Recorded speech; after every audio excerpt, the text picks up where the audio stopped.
अनचाही शादी आखिरी प्यार एपिसोड 1 to 10। 1 शादी से इनकार। राजस्थान जयपुर। मैंने आपसे एक बार कह दिया ना माँ, मैं ये शादी नहीं करना चाहती, तो क्यों आप जिद पकड़े बैठी है? मुझे नहीं करनी ये शादी।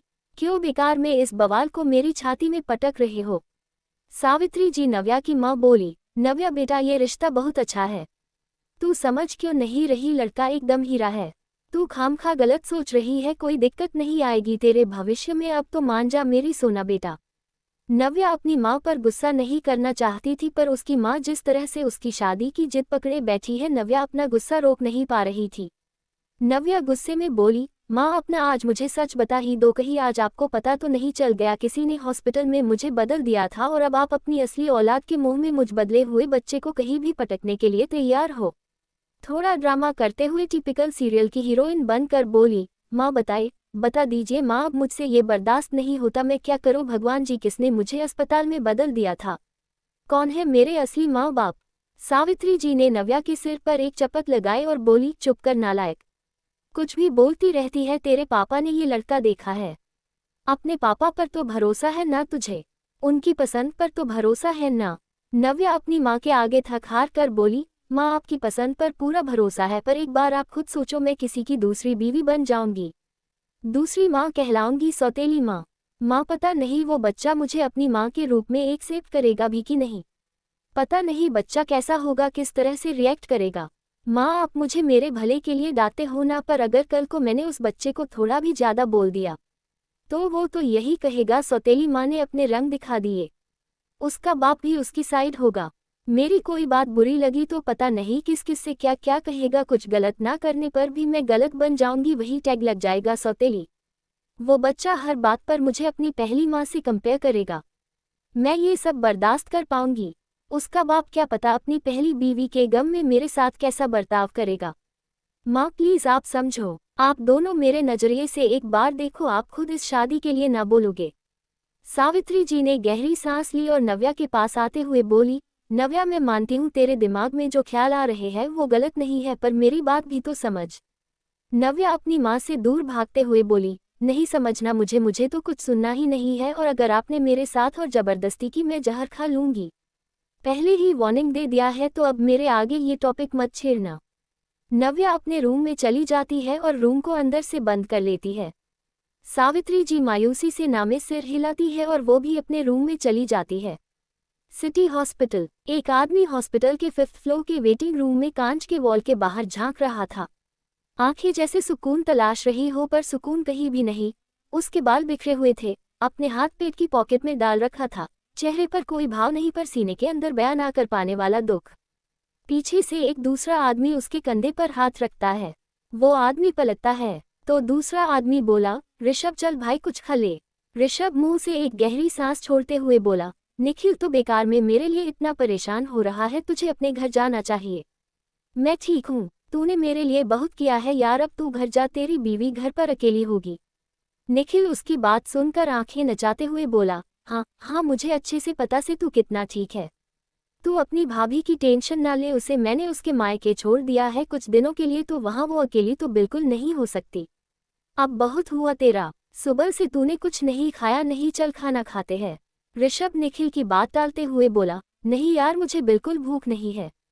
निखिल ऋषभ के पीछे खड़ा हो गया और उसके कंधे पकड़कर ऋषभ को धक्का देते हुए बोला, अपने लिए ना सही अपने बच्चे के लिए खा ले।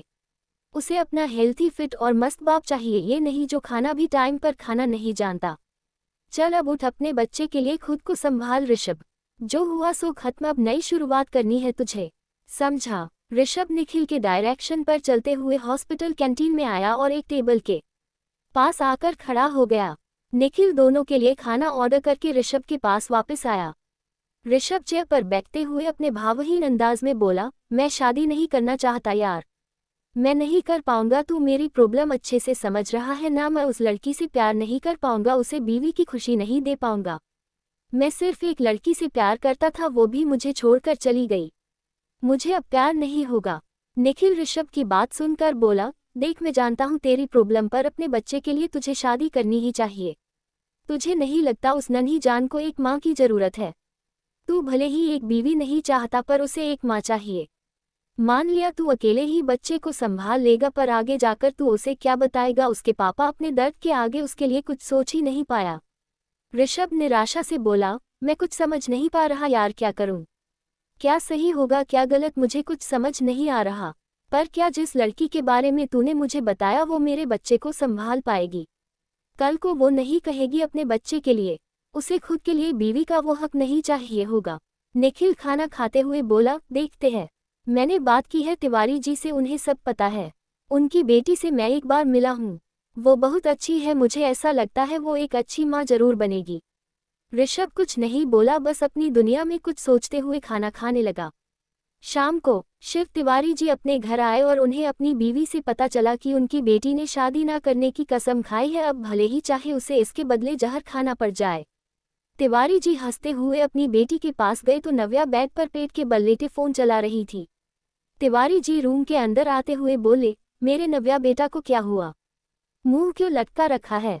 नव्या अपने पापा की आवाज सुनकर उठ बैठी तो तिवारी जी बेड पर बैठ गए।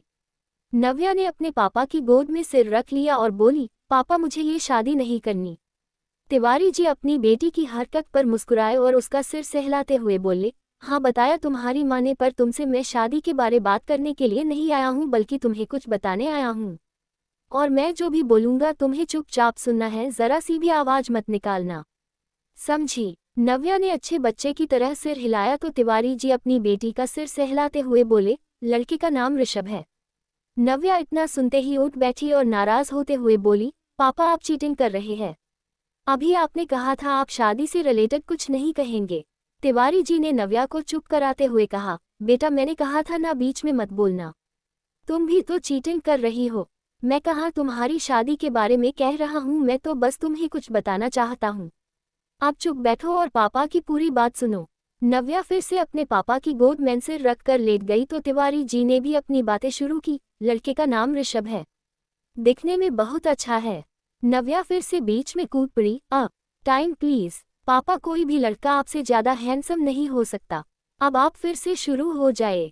तिवारी जी मुस्कुरा उठे और बोले, वो याद है निखिल देसाई? नव्या ने हाँ में सिर हिलाया तो तिवारी जी आगे बोले, उनकी शादी में ही मैंने ऋषभ को देखा था। बोलते कम है पर जब भी बोलते हैं बहुत अच्छा ही बोलते हैं। उनका बोलना व्यवहार कुल मिलाकर कहे तो मुझे अपना दामाद बनाने के लिए ऋषभ बहुत सही लगे। मुझे लगा 23 या 24 की उम्र है, अभी भी कुंवारे होंगे, तो अपने पहचान वालों से ऋषभ के बारे में पूछा। कुछ दिन बाद पता चला जनाब शादीशुदा भी है और इनकी बीवी माँ भी बनने वाली है। नव्या अपने पापा की आखिरी लाइन सुनकर जोरों से हंस पड़ी। चटू अनचाही शादी, तिवारी जी का प्लान। नव्या अपने पापा की बात सुनकर जोरों से हंस पड़ती है तो तिवारी जी मुंह बनाते हुए बोले, हाँ हाँ हंस लो बेटा, पापा पर ही हंस लो। नव्या अपने मुंह पर हाथ रखकर अपनी हंसी रोक लेती है तो तिवारी जी भी अपनी बात आगे बढ़ाते हुए बोले, मुझे अच्छा तो नहीं लगा ये जानकर कि ऋषभ शादीशुदा है, पर फिर बाद में खुद को समझा लिया कि मेरी बेटी के लिए इससे भी कोई अच्छा हीरा लिखा है। और 2 दिन पहले ही पता चला कि उनकी बीवी ऋषभ के लिए बस एक नन्ही जान छोड़कर गई है, और ये जानकर और भी हैरानी होगी, उस बच्चे को आए 43 घंटे ही हुए हैं बेटा। नव्या अपने पापा की बात सुनकर हैरान रह गई। उसे लगा बच्चा होगा 6-7 साल का, पर ये तो 6 दिन का भी नहीं हुआ। तिवारी जी अपना चश्मा उतार कर बोले, मुझे निखिल ने ये सारी बात बताई, साथ में ये भी कि अभी बच्चे के लिए माँ की बहुत ज़रूरत है। बच्चा काफ़ी कमज़ोर पैदा हुआ है, साथ ही माँ के ना होने की वजह से उसे माँ का दूध भी नहीं मिला है, तो बच्चे की हालत और भी ख़राब होने लगी थी। अभी उसे अंडर ऑब्जर्वेशन में रखा है। तुम्हें क्या लगता बच्चा माँ के बिना रह पाएगा? बेटा मुझे इस रिश्ते से रद्दी भर भी इनकार नहीं है, पता है क्यों? क्योंकि मुझे पता है मेरी बेटी कितनी समझदार है, वो बच्चों से बहुत प्यार करती है। और तुम सौतेली नहीं, एक माँ ही बनोगी, बहुत अच्छी माँ। तुम ऋषभ को भी संभाल पाओगी। इस वक्त ऋषभ बहुत टूट चुका है, मुझे यकीन है मेरी बेटी सब संभाल सकती है। मैं जब से उस बच्चे को देखकर आया हूँ ना, तब से मुझे ऐसा लगता है अगर तुम मेरी बेटी नहीं भी होती ना, बस एक अनजान होती, तो भी मैं पूरे दावे से कह सकता हूँ तुम ही उस बच्चे के लिए सबसे अच्छी माँ होगी। उसकी असली माँ से भी ज़्यादा अच्छी माँ, और ऋषभ के लिए उसकी बेस्ट बीवी बनोगी। अब बाकी तुम्हारी मर्जी बेटा, अब मैं चलता हूँ। तिवारी जी अपनी जगह से उठकर जाने लगे। उन्होंने नव्या से उसकी शादी के लिए अब कोई राय नहीं मांगी, ना ही नव्या को शादी के लिए हाँ करने के लिए कहा। क्योंकि उन्हें अपनी बेटी पर पूरा भरोसा है, वो जो भी निर्णय लेगी अब समझदारी से ही लेगी। वो गेट पर आकर एक बार नव्या की तरफ पलटे तो नव्या गहरी सोच में लग रही थी। उन्हें लगा उन्होंने अपनी बेटी को गहरी सोच में डालने पर मजबूर कर दिया।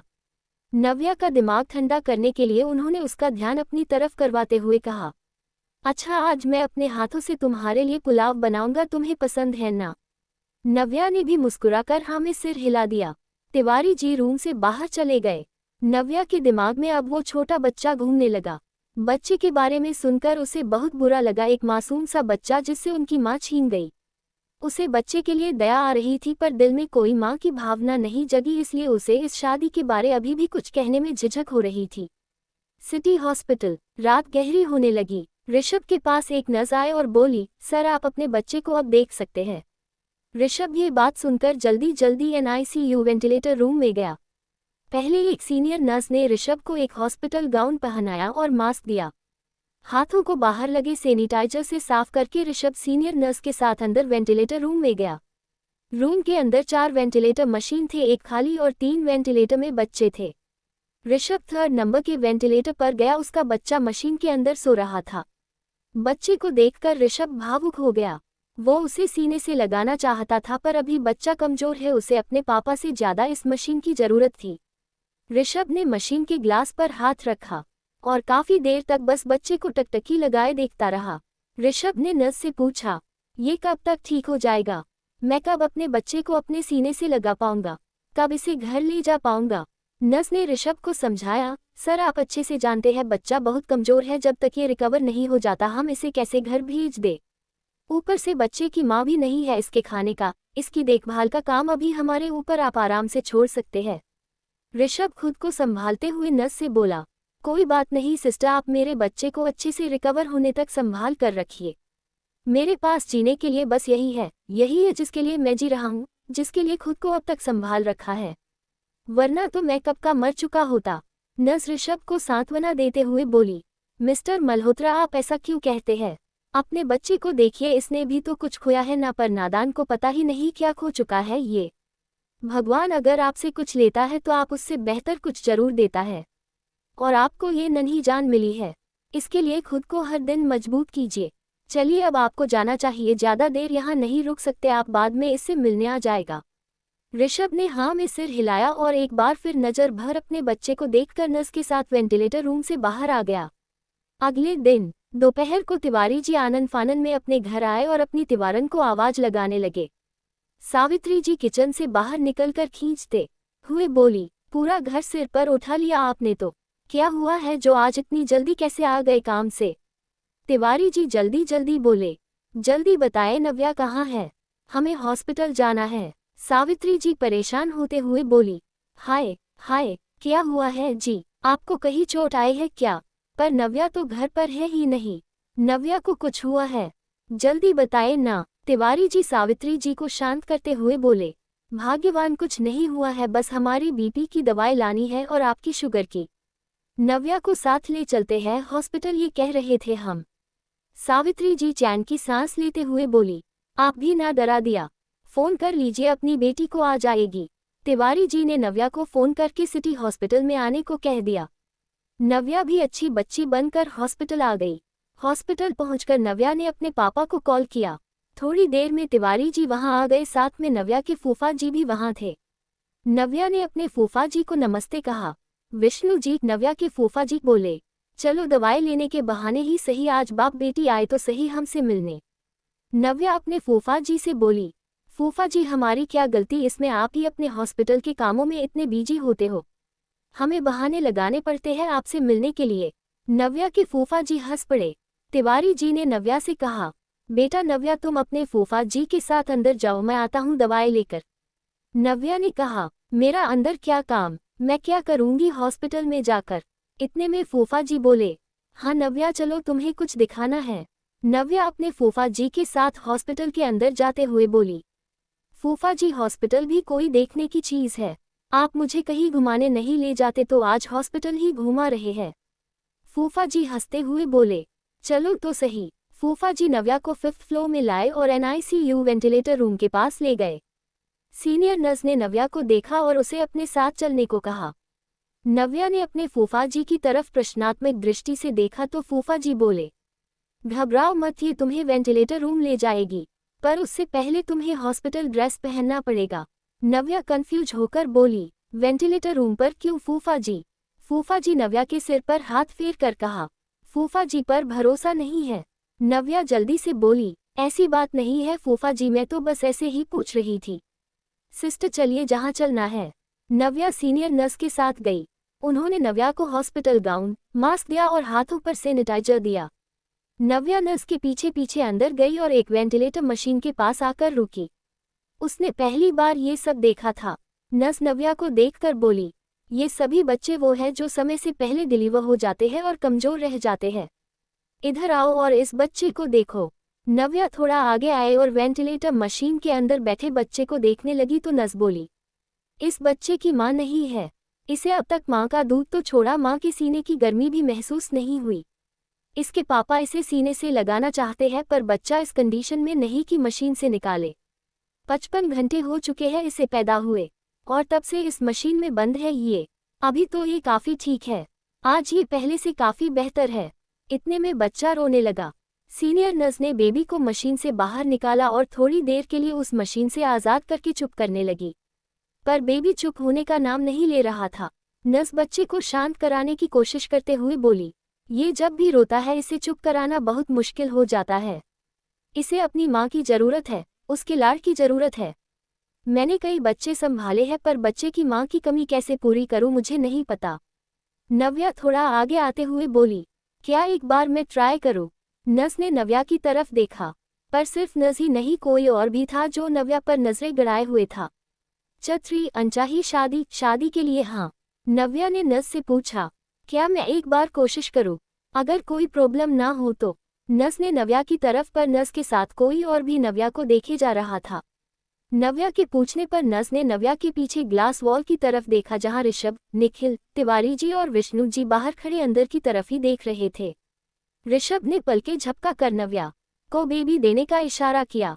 नव्या ने बहुत ही ध्यान से बेबी को गोद में लिया और 2 पल उस रोते हुए बेबी को देखा, जो मुंह खोले अपनी नन्ही आंखें बंद किए जोरों से रोने की कोशिश कर रहा था। नव्या हैरान थी कि ये न्यूबॉर्न बाबू बाकी न्यूबॉर्न बेबी के मुकाबले काफी हल्का था। नव्या ने बच्चे को गोद में अच्छे से संभाला और अपने सीने से लगा लिया। थोड़ी देर वो बच्चे को सीने से लगाए हुए उस रूम में ही घूमने लगी। बेबी की पीठ पर हल्की हल्की थपकी देने लगी। बच्चे को अपने सीने से लगाने की वजह से उसे भी बहुत अच्छा लग रहा था। ये पल उसके लिए बहुत प्यारा था। आज उसे बच्चे पर दया नहीं ममता आ रही थी और शायद इस ममता की महसूस करके ही बच्चा चुप होने लगा। थोड़ी देर बाद बेबी चुप हो गया तो नज़ आगे आते हुए बेबी को अपनी गोद में लेने लगी तो बेबी ने फिर से रोना शुरू कर दिया। नव्या मुस्कुरा उठी, वो भी बच्चे को खुद से दूर नहीं करना चाहती थी तो उसने नर्स से कहा, क्या मैं थोड़ी देर और बेबी के साथ रुक सकती हूँ? नर्स इनकार करते हुए बोली, सॉरी मैम, यहाँ आप ज़्यादा देर नहीं रुक सकती, मुझे अब बेबी फीडिंग भी करना है। नव्या बोली, आपको कोई तकलीफ ना हो तो क्या मैं बेबी फीडिंग कर सकती हूँ? आप मुझे दे दीजिए जो बेबी को खिलाना है, मैं बेबी को खिलाकर वापस चली जाऊंगी। नर्स मान गई, उसने नव्या को एक दूध की बोतल दी। नव्या ने बेबी को अपनी गोद में अच्छे से लेटाया और उसे दूध पिलाने लगी। बेबी ने शांति से दूध पिया। दूध पिलाने के बाद नव्या ने बेबी को सीने से लगाकर हल्की हल्की थपकी दी। बेबी ने डकार मार दी। नर्स और नव्या दोनों मुस्कुराए। नव्या ने बेबी को आहिस्ते से वेंटिलेटर मशीन में फिर से सुला दिया। नर्स ने बेबी के सीने और हाथ में मशीन की तार चिपका दिए और मशीन की ग्लास वॉल बंद कर दिया। नर्स ने नव्या से कहा, तुम्हें बच्चों के बारे में काफ़ी कुछ पता है। बच्चे को दूध पिलाने के बाद थपकी मारकर डकार दिलाना जरूरी होता है। तुम्हारे इस काम से मुझे समझ आ रहा है तुम्हें बच्चों से बारे में काफ़ी कुछ पता है। नव्या बोली, मैं एक एनजीओ में काम करती हूँ, वहाँ पर आए दिन लावारिश, विकलांग, बेसहारे बच्चे आते रहते हैं तो उनकी देखभाल में ही करती हूँ। अब तो बच्चों से लगाव हो गया है पर इस बच्चे से पता नहीं क्यों इतनी अटैचमेंट हो रही है। नर्स मुस्कुराते हुए बोली, होता है, चलो अब हमें चलना चाहिए।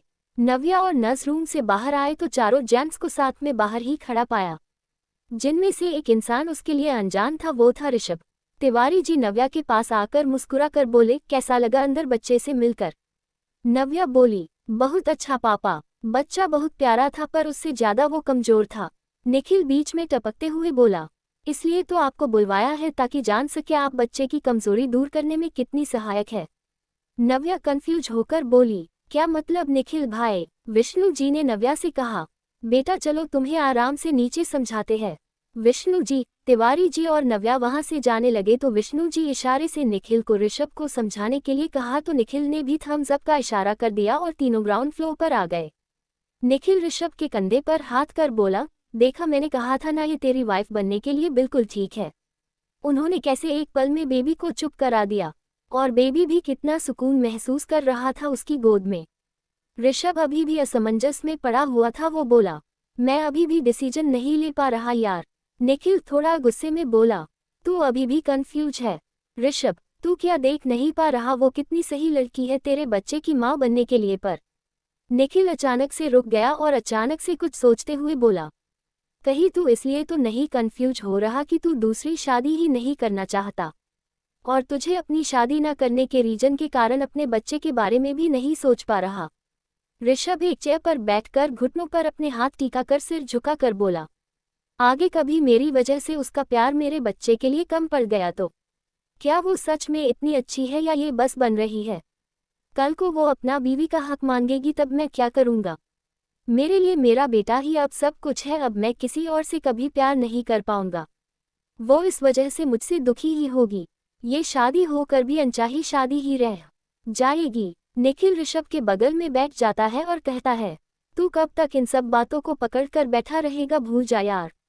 ऋषभ अपना सिर पकड़कर बोला, आसान नहीं है। ग्राउंड फ्लोर पर पहुंचकर तिवारी जी ने नव्या से पूछा, बेटा बच्चे के साथ तुम्हारी ये पहली मुलाकात थी पर देखकर ऐसा लग रहा था तुम दोनों एक दूसरे के सुकून हो।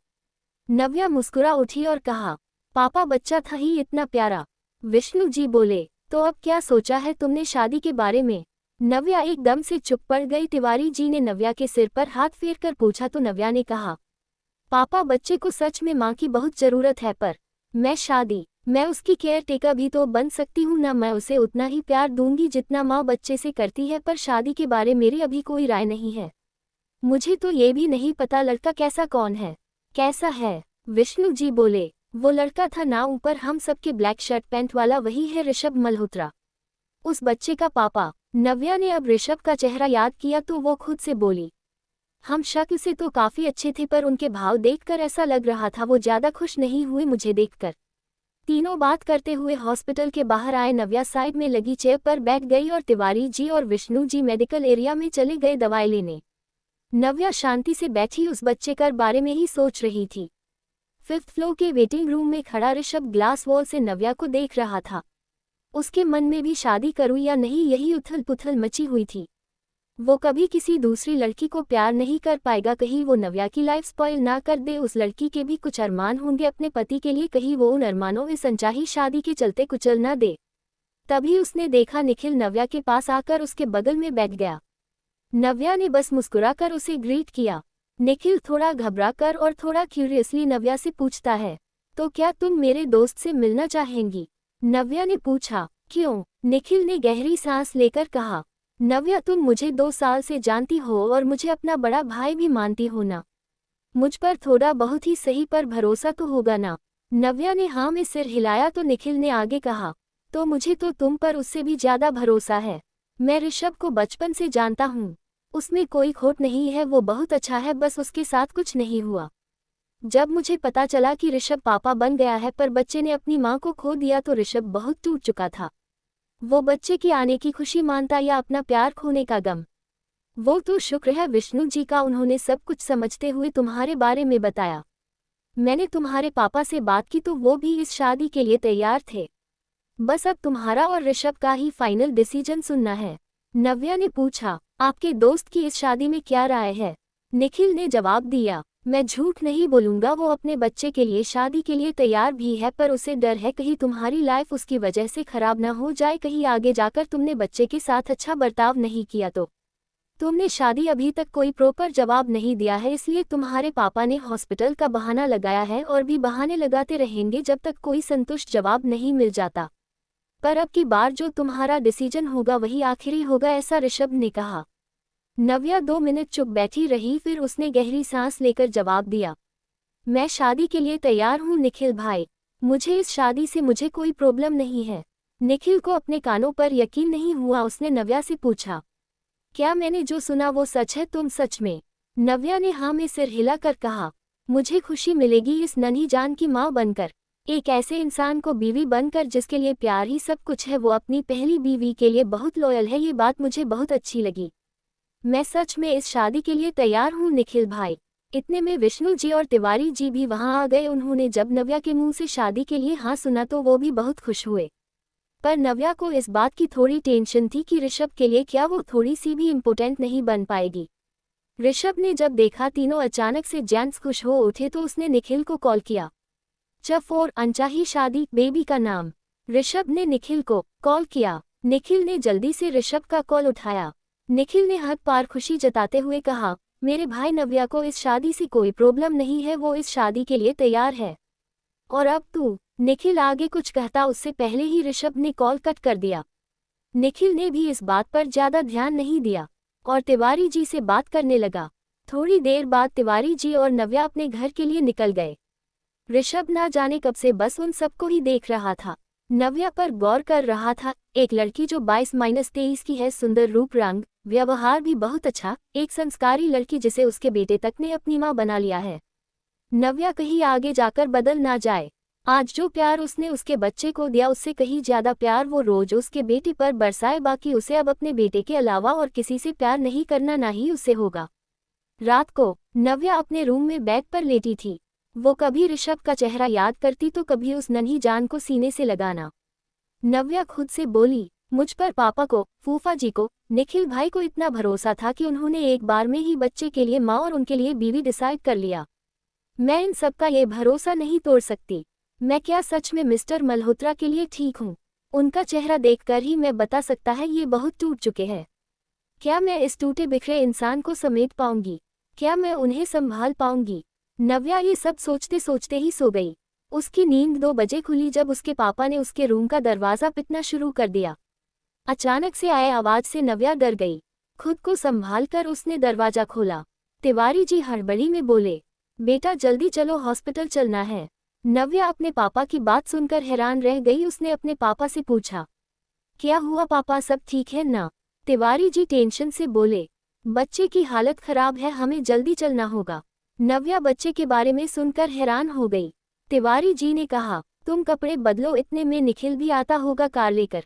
नव्या ने सवाल जवाब न करते हुए जल्दी से अपने कपड़े बदले। निखिल भी गाड़ी लेकर घर के बाहर पहुंच गया। दोनों पापा बेटी जल्दी से गाड़ी में बैठकर हॉस्पिटल के लिए निकल गए। तीनों हॉस्पिटल पहुंचकर जल्दी से 5th फ्लोर के NICU वेंटिलेटर रूम में पहुंचे। रूम की कांच की दीवार से नव्या ने अंदर की तरफ देखा तो 2 डॉक्टर और एक नर्स अंदर बच्चे का चेकअप कर रहे थे। नव्या ने ध्यान नहीं दिया पर वो ऋषभ के बगल में खड़ी थी, जो नम आंखों से अंदर की तरफ देख रहा था। उसके हाथ पैर तक ठंडे पड़ गए थे। वो बस भगवान से बच्चे की सलामती की प्रे कर रहा था। तिवारी जी ऋषभ के पास आए, उसे शांत करने की कोशिश करने लगे। नव्या ने अब जाकर ऋषभ की तरफ ध्यान दिया। सभी बहुत टेंशन में थे। अंदर जो नर्स थी उसने रूम के ग्लास वॉल को कवर कर दिया। अब उन्हें कुछ नहीं दिख रहा था तो सबको और बेचैनी होने लगी। 20 मिनट बाद एक डॉक्टर बाहर आए। ऋषभ जल्दी से उनके पास गया और बोला, डॉक्टर मेरा बच्चा कैसा है? वो ठीक है ना? आपने तो कहा था मेरा बच्चा रिकवर हो रहा है, फिर अचानक से ये सब कैसे? डॉक्टर ने ऋषभ को समझाया, मिस्टर मल्होत्रा हम डॉक्टर है, भगवान नहीं। अचानक से बच्चे की हालत खराब हो गई तो हम भी अपनी पूरी कोशिश कर रहे हैं उसे ठीक करने की। आप लोग अगर ऐसे पैनिक होते रहेंगे तो कैसे चलेगा? खुद को संभालिए, हम अपनी तरफ से पूरा बेस्ट दे रहे हैं। डॉक्टर वहां से चले गए। नव्या वेंटिलेटर रूम के गेट के पास गई और अंदर देखने की कोशिश करने लगी पर कोई फायदा नहीं हुआ, उसे कुछ नहीं दिखा। दूसरे डॉक्टर भी बाहर आ गए तो नव्या ने डॉक्टर से पूछा, डॉक्टर बेबी कैसा है? डॉक्टर ने पलटकर नव्या से ही सवाल पूछा, सॉरी आप कौन? नव्या ने जवाब दिया, बच्चे की माँ ही समझ लीजिए। डॉक्टर ने कंफ्यूज होकर नव्या की तरफ देखा तो पीछे से एक नर्स आए और डॉक्टर के कान में धीरे से कहा, सर दिन में आज लिली मैडम के बजाय इन मैम ने इस बच्चे को दूध पिलाया था, तब तो बच्चा ठीक था पर अभी बच्चा ठीक नहीं है। अगर बच्चे को कुछ हुआ तो हम इस माँ को फंसा देंगे। मल्होत्रा सर बड़े लोग हैं, कहीं बच्चे को कुछ हो गया तो हॉस्पिटल को लेने के देने पड़ जाएंगे। अगर कुछ गड़बड़ हुई तो ये ज्यादा ही समझदार बन रही है, इन्हें ही इनमें इन्वॉल्व कर देंगे। नव्या दोनों को देखे जा रही थी। डॉक्टर ने कहा, अभी तो बच्चा पहले से ठीक है, वो उसे सांस लेने में दिक्कत आ रही थी, आप चाहे तो उससे मिल सकती है। जाए जाए, नव्या ने शांत पर गुर्राते हुए शेरनी की तरह कहा। आप दोनों ने अपनी डॉक्टरी की पढ़ाई करके अपने माँ बाप का पैसा ही डुबाया है, तभी तो इतना पढ़ने के बाद भी साजिश रचने में लगे हुए हैं। और याद रखना, हॉस्पिटल इस शहर में बहुत है, मेरे बच्चे को इससे भी अच्छे हॉस्पिटल में ले जा सकती हूँ, पर आपकी इस ज़्यादा समझदारी वाली बातों को सुनने के बाद इतना कहना चाहूँगी कि आपके पास अपने गुजारे के लिए आपकी डॉक्टरी ही है, इसे अगर मैंने ठिकाने लगा दिया न तो आपके पास कोई दूसरा ऑप्शन नहीं होगा। इतना कहकर नव्या ने टेबल पर पड़ा हॉस्पिटल गाउन और मास्क उठाया और हाथों में सैनिटाइजर छिड़क कर अंदर चली गई। डॉक्टर और नर्स दोनों हैरान हो गए नव्या की बात सुनकर, पर उन्होंने इस बात को अनदेखा किया क्योंकि उन्हें लगा नव्या होगी बच्चे की कोई आया वाया। अगर उसने ऋषभ से कुछ कहा तो वो लोग भी तैयार हैं नव्या को फंसाने के लिए। दोनों नव्या का मजाक उड़ाते हुए हंसने लगे और वहां से चले गए, बिना इस बात पर ध्यान दिए कि ऋषभ दोनों को ही घूर रहा था। अब उन्हें अंदाजा भी नहीं नव्या की कही बात कितने खतरनाक तरीके से सच होने वाला है। नव्या रूम के अंदर गई और सीधे अपने बच्चे के वेंटिलेटर मशीन के पास जाकर रुकी। बेबी को देखकर उसकी जान में जान आई, पर बेबी इन सब से अनजान मस्त मशीन के अंदर सो रहा था।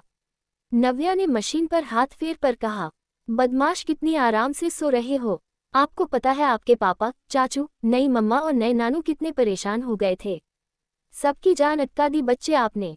आपके पापा तो सबसे ज्यादा बेचैन हो गए थे, आप नन्ही सी जान सबकी जान हो। बच्चे अब जल्दी से ठीक हो जाओ, फिर आपकी ये नई मम्मा आपको बहुत सारा प्यार देगी, आपके साथ बहुत खेलेगी, आपको वीक से बहुत ज्यादा स्ट्रॉन्ग बनाएंगे। एक नर्स रूम के अंदर आती है और कहती है, मैम आप ज्यादा देर यहाँ नहीं रुक सकती। नव्या ने हाँ में सिर हिलाकर कहा, जी सिस्टर बस 2 मिनट। अब हम हमारे बेबी से कब मिल सकते हैं? मतलब अभी इसके पापा भी इसे देखना चाहते हैं, उनके देखने के बाद हम कब इसे देख पाएंगे? नर्स ने जवाब दिया, सॉरी मैम, अब तो आपके बाद कोई नहीं आ सकता बच्चे से मिलने। आप लोग अब तभी मिल सकते हैं जब सीनियर डॉक्टर परमिशन देंगे, उससे पहले नहीं, मैं इसमें कुछ नहीं कर सकती। आप बच्चे के पापा को समझाएगा, बेबी के लिए ये जरूरी है। नव्या ने कहा, इट्स ओके, अच्छा अगर कोई दिक्कत ना हो तो क्या मैं पर्दे को बस थोड़ा सा हटा सकती हूँ? नर्स ने कांच के वॉल पर लगे पर्दे को देखकर कहा, हाँ हाँ क्यों नहीं, वो एक नई नर्स आई है ना, उसे पसंद नहीं ये कांच की दीवार, तो वो हमेशा पर्दा लगा देती है। हम तो कोई इमरजेंसी इश्यू होने पर ही पर्दा लगाते हैं, आप चाहे तो इसे अब हटा सकती है। नव्या ने मुस्कुराकर नर्स को थैंक यू कहा और पर्दे को वॉल से हटा दिया। दीवार के उस पार खड़े ऋषभ महाशय नव्या के बाहर आने का ही वेट कर रहे थे ताकि वो भी एक बार बेबी को देख सके। अचानक से पर्दे ही हलचल देखकर उसने ग्लास वॉल की तरफ देखा तो नव्या वॉल से पर्दे को हटा रही थी। पर्दा हटाकर नव्या ने सामने देखा तो ऋषभ और नव्या की नजरें आपस में टकरा गई। नव्या थोड़ा साइड हुई तो ऋषभ को अपना बच्चा वेंटिलेटर में आराम से सोया मिला। अब ऋषभ ठीक से सांस ले पा रहा था। सांस सिर्फ बच्चे की ही नहीं, बच्चे के बाप की भी अटकी हुई थी। नव्या रूम से बाहर आ गई। ऋषभ अब आगे बढ़कर रूम के अंदर जाने लगा तो नव्या ने उसका हाथ पकड़कर रोक लिया। ऋषभ ने नव्या की तरफ देखा तो नव्या ने कहा, सिर्फ कोई एक ही मिल सकता था जो मैं मिल ली, अब हम में से कोई अंदर नहीं जा सकता। समझ रही हूँ आप अपने बच्चे को देखने के लिए बेताब है, पर अभी हम नहीं मिल सकते, प्लीज आप सुबह होने का वेट कर लीजिए। नव्या ने इतना कहकर अपना हाथ ऋषभ के हाथ से हटा लिया। ऋषभ और क्या ही कर सकता था, वो चुपचाप बात मान गया और दोबारा से ग्लास वॉल से अपने बच्चे को देखने लगा। निखिल ने बात की नाजुकता को समझते हुए अभी ऋषभ और नव्या को अकेले छोड़ने का फैसला लिया। वैसे भी दोनों ने अभी तक एक दूसरे से बात नहीं की, तो इसी बहाने वो दोनों 2 पल साथ में तो बैठ जाएंगे। निखिल ने तिवारी जी अपने साथ कॉफी पीने के लिए आने को कहा। तिवारी जी भी मान गए। नव्या चेयर पर बैठकर ऋषभ को देखने लगी, जो खड़ा खड़ा बस रूम के अंदर लेटे अपने बच्चे को देख रहा था। नव्या ऋषभ के बगल में खड़ी हो गई और ऋषभ से कहा, सॉरी, अगर मैं पहले नहीं जाती तो आप बेबी से मिल सकते थे। सॉरी, मेरी वजह से आप बेबी से मिल नहीं पाए, आपका पहला हक बनता है बच्चे से मिलना। ऋषभ ने नव्या की तरफ नहीं देखा, सिर्फ सामने देखता रहा और बोला, तुम इस बात से अपसेट मत हो, मुझे बस मेरा बच्चा सही सलामत मिलना चाहिए, भले ही इसके लिए मुझे कितना ही इंतजार करना पड़े। वैसे सॉरी तुम्हें और तुम्हारे पापा को इतनी रात में यहाँ हॉस्पिटल में आना पड़ा और अभी भी तुम इतना परेशान हो रही हो। मैंने निखिल से मना किया था इतनी रात में तुम लोगों को परेशान न करे पर वो नहीं माना। नव्या ने तंज कसते हुए कहा। चलो आज पता चल गया निखिल भाई आपसे ज्यादा समझदार है। ऋषभ ने अब नव्या की तरफ मुंडी घुमाई और तो नव्या ने आगे कहा। हाँ और नहीं तो क्या, उन्होंने हमें इतना काबिल तो समझा कि किसी परेशानी में हमें याद किया। वो हमारे बारे में इतना समझे तो सही कि हम भी इस बच्चे से आपसे कम प्यार नहीं करते। ऋषभ ने कहा। अरे मेरा वो मतलब नहीं है। थैंक यू, तुम मेरे बच्चे के लिए इतनी वरीड हो और उससे इतना प्यार भी करती हो। तुम्हारे पापा सही कहते हैं, तुम एक बहुत अच्छी माँ बनोगी। नव्या ने गर्विली मुस्कान के साथ कहा। हाँ वो तो है, पर जब आपने ये मान लिया है कि मैं उसकी अच्छी माँ बन सकती हूँ तो आप मुझे मेरे बेटे की सारी खबर देते रहेंगे, चाहे वो छोटी से छोटी बात ही क्यों ना हो। ऋषभ ने मुस्कुराकर हाँ में सिर हिलाया। थोड़ी देर बाद तिवारी जी और निखिल भी वहां आ गया। तिवारी जी ने नव्या को एक कॉफी का कप पकड़ाया और निखिल ने एक कप ऋषभ को। थोड़ी देर बाद नव्या के दिमाग में एक बात आई। नव्या नहीं है फालतू में शर्माने वाली लड़कियों में से, अगर शर्म को आना होगा तो आ जाएगा, पर जब बात जरूरी सी लगे तो क्या शर्माना किसी से, क्या झिझकना होने वाले पति से बात करने में। नव्या ने ऋषभ से पूछा। मिस्टर मल्होत्रा आपने अपने बच्चे का नाम क्या सोचा है। ऋषभ नव्या की बात सुनकर चुप पड़ गया। गहरी सांस लेकर उसने कहा। मैंने कुछ नहीं सोचा है, बाद में सोच लूंगा। तिवारी जी बीच में बोले। हाँ नव्या, बच्चे के ठीक होते ही हम लोग नामकरण की रस्म करेंगे, उस वक्त ही पंडित जी ग्रह नक्षत्र देखकर हमें बच्चे के लिए अच्छा नाम बता देंगे। नव्या ने कहा। हाँ पापा, पर हमें थोड़ी देर के लिए ही सही बच्चे को कोई नाम देना चाहिए न। बच्चा, बेबी, बस यही बुलाए जा रहे हैं हम तो बच्चे को। कोई नाम सोचिए ना बच्चे के लिए प्लीज। ऋषभ नव्या की बात सुनकर एक गहरी सोच में पड़ गया। मेरे बच्चे का नाम हम दोनों का नाम मिलाकर रखेंगे ना, तो बहुत प्यारा नाम मिलेगा और एक प्यारा बच्चा भी। एक लड़की शादी का जोड़ा पहने दुल्हन बने एक नए घर के सोफे में बैठी थी। ऋषभ की बात सुनकर वो लड़की मुंह बनाते हुए बोली। बच्चा, ऋषु मुझे बच्चे बच्चे करने में कोई इंटरेस्ट नहीं है और प्लीज हाँ तुम भी मुझे बच्चा करने के लिए फोर्स नहीं करोगे। उसकी बात सुनकर उसके पास आया और बोला। क्यों इंटरेस्ट नहीं है, हमारा बच्चा हमारे प्यार की निशानी होगा कृति। मुझे तो ये सोचकर ही कितनी खुशी मिलती है। अच्छा तुम्हें जब ठीक लगे हम तब बेबी करेंगे, पर सोचो तो सही क्या नाम रखेंगे हम दोनों का नाम मिलाकर। चलो तुम छोड़ो, मैं हो सोचता हूँ। हम ऋषभ जोड़ कृति कृतिक। ये नाम कैसा है जान, अगर लड़का हुआ तो ऋतिक और लड़की हुई तो ऋतिका अच्छा है नाम। कृति ने फिर से मुंह बनाकर कहा। मुझसे मत पूछो, तुम और तुम्हारा ये अलग अलग कुछ सोचने का भूत। अगर मैं बच्चा ही नहीं चाहूँ तो। ऋषभ ने हंसी में ये बात टाल दिया, पर अब जब भी ये सोचता है तो सीने में खंजर सा उतर जाता है। ऋषभ अपने ख्यालों से बाहर आया जब उसने नव्या की चहकती हुई आवाज सुनी। नव्या खुशी से बोली, मुझे एक बहुत प्यारा नाम सुझा है, ध्रुव। अच्छा नाम है ना। नाम तो सबको अच्छा लगा, पर ऋषभ ने कोई रिएक्ट नहीं किया। नव्या ने मुंह लटका कर कहा। आप लोगों को नाम पसंद नहीं आया क्या। च5 अनचाही शादी, नव्या की दादागिरी। नव्या ने बेबी का नाम ध्रुव सोचा, पर जेंट्स पार्टी ने ज्यादा ध्यान नहीं दिया तो नव्या का मुंह लटक गया। उसने मुंह लटका कर कहा। आप लोगों नाम पसंद नहीं आया क्या। निखिल ने नव्या से कहा। ऐसा नहीं है नव्या, ध्रुव नाम बहुत प्यारा है, पर जब बच्चे का बाप कुछ कहेगा तभी तो हम कुछ कहे। ऋषभ ने बहुत ही फीके एक्सप्रेशन और आवाज से साथ कहा। नहीं नाम बहुत प्यारा है, पर मुझे भी लगता है कि बेबी का नाम नामकरण में ही रखते हैं। अभी बेबी का कोई नाम रखने से अच्छा है उसे किसी निक नेम से बुलाए। और अगर तुम्हें ध्रुव नाम पसंद है तो तुम बच्चे को इस नाम से बुला सकती हो। तिवारी जी ने हंसते हुए कहा। अरे कुछ नहीं है, ये बस ऐसे ही ड्रामे करती रहती है। ध्रुव नाम इसे बचपन से ही पसंद है, इसलिए नाम पर ज्यादा जोर दे रही है। जब ये छोटी थी इसे इसकी नानी ने ध्रुव तारे की कहानी बताई थी, तब से इसने ठान लिया है अपने बेटे का नाम ये ध्रुव ही रखेगी। तब तो इसे ये भी नहीं पता था बेटा होता क्या है। मुझे लगा बड़ी होगी तो भूल जाएगी, पर आज भी ये अपने बेटे का नाम ध्रुव ही रखना चाहती है। ऋषभ को ये सुनकर बहुत अच्छा लगा कि नव्या अपने खुद के बेटे के लिए जो सपने रखती है वो सब अब इस बच्चे को अपना बेटा मानकर करेगी। मतलब और साफ हो चुका है, नव्या के लिए ये बच्चा अपने खुद से बेटे से बढ़कर है। नव्या का एक सीक्रेट सबके सामने खुल जाने से नव्या हड़बड़ा गई और बात बदलते हुए बोली। तो फिर मैं इस बेबी को अभी निकनेम से ही बुलाऊंगी। ऋषु, ये नाम कैसा है। निखिल हंसते हुए बोला, ये तो ऋषभ का निक नेम है। नव्या ने निखिल से कहा, हाँ तो ये बच्चा भी तो मिस्टर मल्होत्रा का निक वर्जन है। मतलब छोटे ऋषभ मल्होत्रा है ये। बेबी का फेस कट बिल्कुल इन पर गया है। अब तो ये बड़े हो गए हैं तो इनकी छोटे वर्जन को इस प्यारे नाम से बुलाते हैं ऋषु।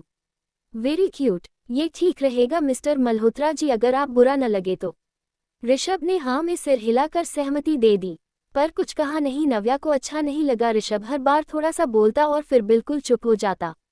पर नव्या मन में खुद से बोली, मैं भी बड़बोली हूँ मिस्टर मल्होत्रा, आपका मुंह खुलवाना अच्छे से जानती हूँ और शादी के बाद मुझे पूरा हक होगा आपको तंग करने का, आपका मुंह खुलवाना का।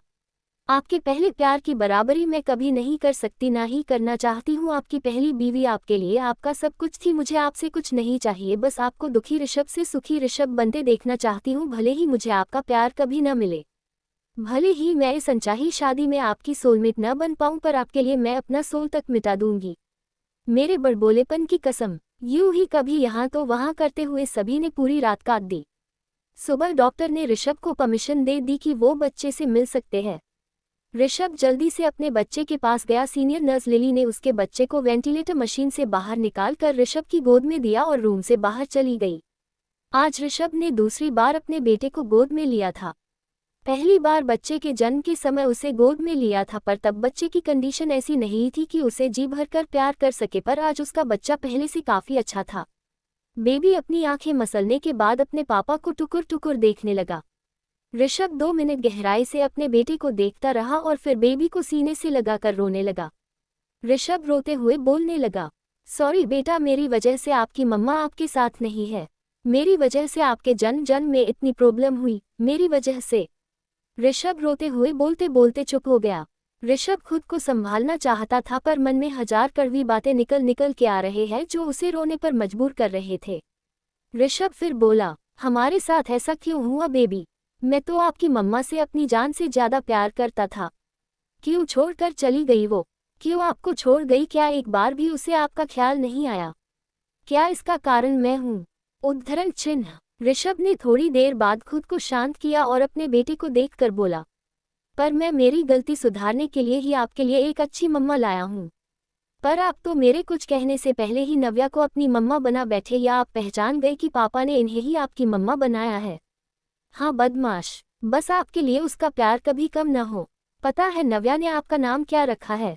मेरा जूनियर वर्जन ऋषु। नाम पसंद आया? नन्हा ऋषु तो कुछ समझ ही नहीं पाया, इसलिए बस ऋषभ को टुकुर टुकुर ही देखने लगा। ऋषभ को अपने बेटे पर बड़ा प्यार आया तो ऋषभ ने जी भरकर अपने बेटे को चूम लिया। ऋषु हंसने लगा तो ऋषभ ने उसे और पप्पी दे दी। हंसते हंसते ऋषु थक गया तो अचानक से रोने लग गया। ऋषभ डर गया कि अचानक इसे क्या हुआ, अभी तो अच्छा भला खेल रहा था, अब रोने कैसे लग गया। बेबी के रोने की आवाज नव्या के कान में पड़ी। उसने अपने बगल में देखा तो उसके पापा और निखिल भाई बैठे बैठे झपकियां मार रहे थे।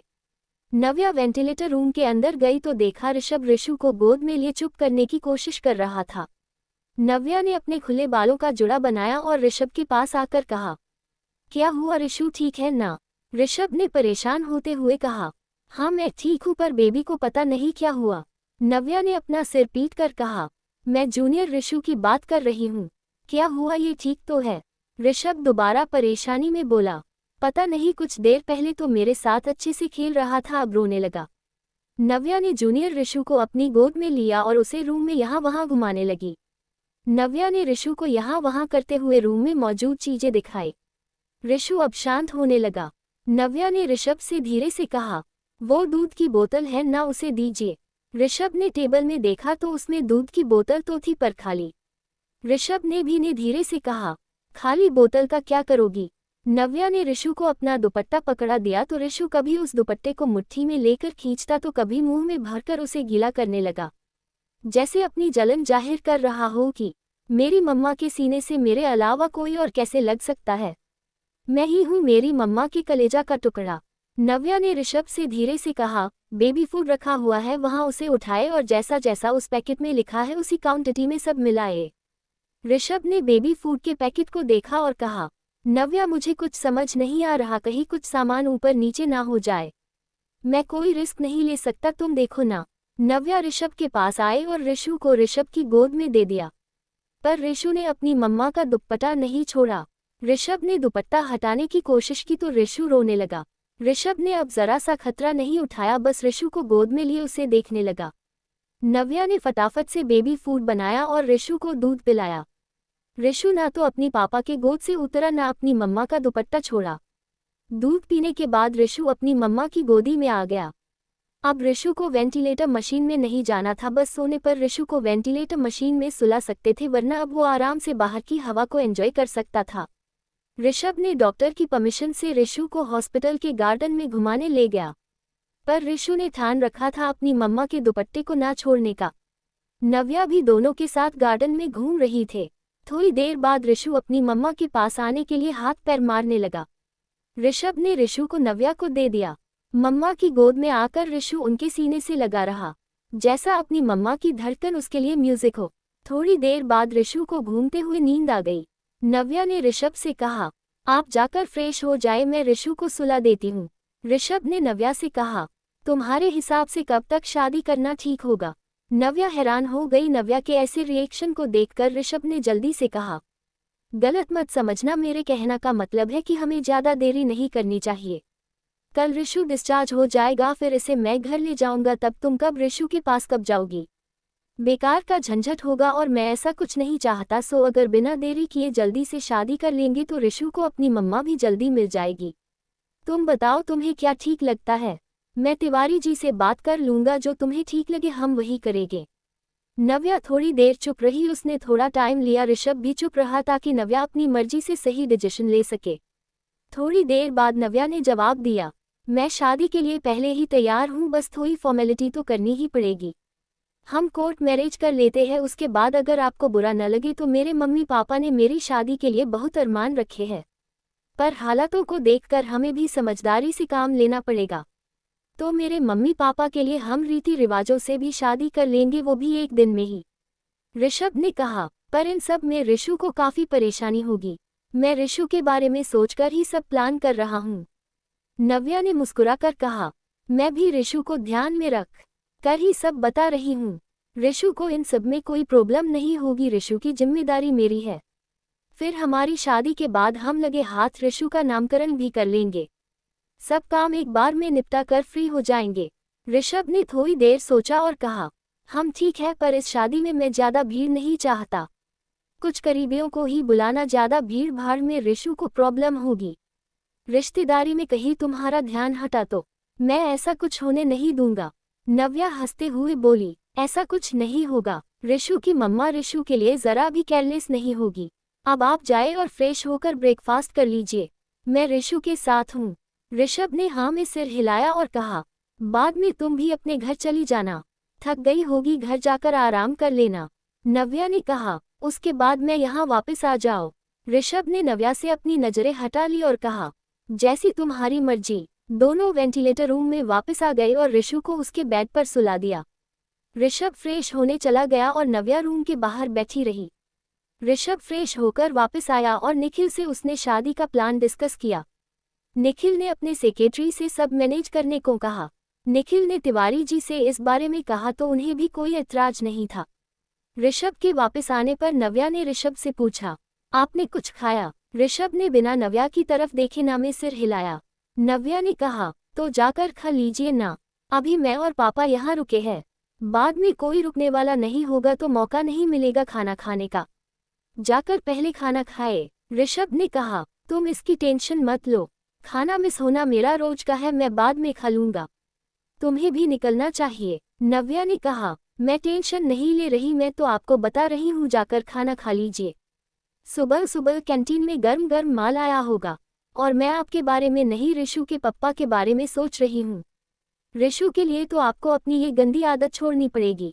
ऋषभ अपनी जगह से हिला तक नहीं तो नव्या ने थोड़ा गुस्सा दिखाते हुए कहा, ऋषु के पप्पा जाए। ऋषभ को उसमें टिपिकल इंडियन वाइफ की झलक दिखी और इससे हार मानकर ऋषभ को ब्रेकफास्ट के लिए जाना ही पड़ा। ऋषभ ने निखिल और तिवारी जी को भी आने को कहा। निखिल ने हैरानी से कहा, तू कब से टाइम से खाना खाना सीख गया? ऋषभ मुंह बिगाड़ कर बोला, तू चल रहा है या मैं और तिवारी जी जाए? खुद से मन में कहा, नव्या टिपिकल इंडियन वाइफ बनकर दादागिरी दिखाएगी तो किसी को भी सुधरना ही पड़ेगा। मेरी तो बीवी ही बनने वाली है, मेरा पता नहीं आगे क्या होगा। निखिल जल्दी से बोला, चल ना भाई चल, बहुत भूख लगी है। तीनों के ब्रेकफास्ट करने के बाद नव्या और तिवारी जी अपने घर को चले गए। अगले दिन ऋषु को हॉस्पिटल से डिस्चार्ज मिल गया। ऋषु, ऋषभ और निखिल तिवारी हाउस आए। तिवारी जी अपनी बाहें ऋषु के आगे फैला कर बोले, ऋषु बेटा नानू के पास भी आओ, हम आपको अच्छी अच्छी चीजें देंगे। ऋषु जो अपनी मम्मा की गोद में मजे से बैठा था तिवारी जी को देखकर डर गया। ऋषु ने कभी तिवारी जी को देखा नहीं था तो उनसे डरना लाजमी था। तिवारी जी ने उसे गोद में लेना चाहा तो ऋषु रो पड़ा। नव्या ने उसे चुप कराया। निखिल ने कहा, नव्या पहली इंसान थी जो ऋषु के लिए अनजान थी और ऋषु सबसे ज्यादा खुश इसकी गोद में आकर ही हुआ। तिवारी जी दिल छोटा ना करे, ये तो मेरे पास आने से भी रोता है। सभी निखिल की बात सुनकर है पड़े। चाय नाश्ता के बाद निखिल, तिवारी जी, ऋषभ का सेक्रेटरी, निखिल का सेक्रेटरी ने मिलकर ऋषभ और नव्या की शादी की तैयारी की। नव्या ने पीली साड़ी पहनी। सावित्री जी ने अपनी बेटी को अच्छे से तैयार किया और नव्या ने अपने बेटे को। नव्या अपनी दीदी, छोटी सी भांजी, माँ और अपने बेटे ऋषु के साथ नीचे हॉल में पहुंची तो हॉल में काफी अच्छी तैयारी की गई थी। ऋषभ ने नव्या की तरफ ध्यान नहीं दिया बल्कि अपने प्यारे से बेटे को देखा, जिसे किसी से कोई मतलब नहीं, बस अपनी मम्मा के सीने पर सिर रखकर अपनी मम्मा की थपकियां महसूस कर रहा था। 6 अनचाही शादी, नव्या के लिए कड़वाहट।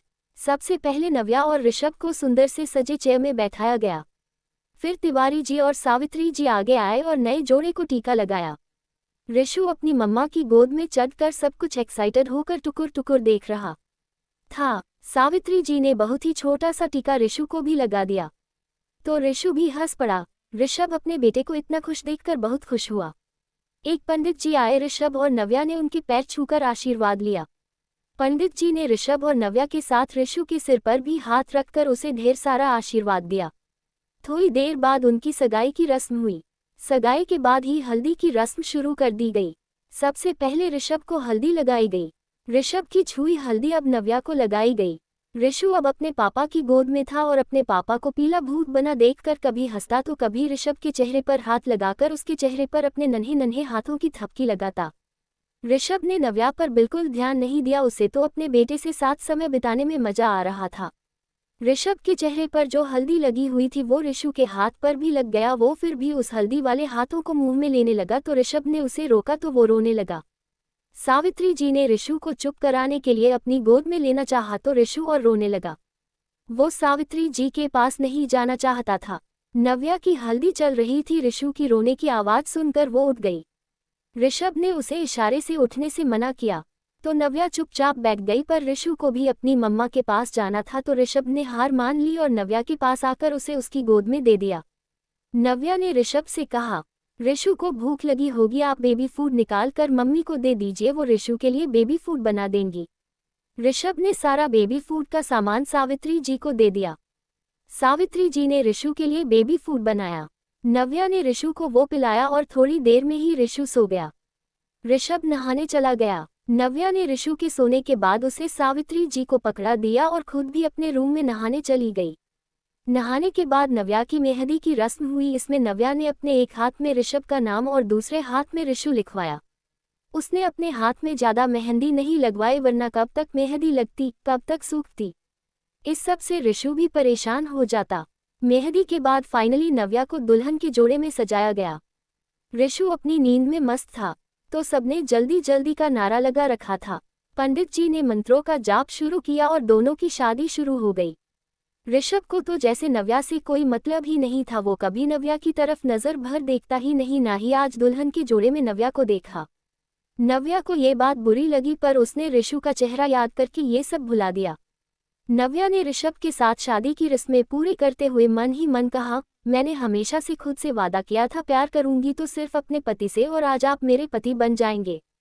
एक अच्छी बीवी कैसे बनूं, कैसे आपका प्यार पाऊं पता नहीं। आप मुझे अगर अपने प्यार के काबिल ना मानकर मुझे प्यार नहीं भी देंगे तो भी चलेगा, पर मेरा वादा है आपसे, इन सबसे मेरा अपने पति और बेटे के लिए प्यार कभी कम नहीं होगा। आप जैसे भी होंगे, आपकी अच्छाइयाँ, आपकी बुराइयाँ, आपकी कमियां सबको स्वीकार करते हुए खुद को आपको सौंपती हूँ, और अपना प्यार भी।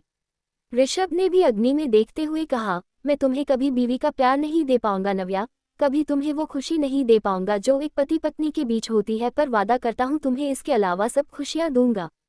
तुम्हारे जितने भी सपने हैं सब पूरे करूंगा, बस मेरे बेटे को अपने खुद के बच्चे से भी ज्यादा प्यार देना।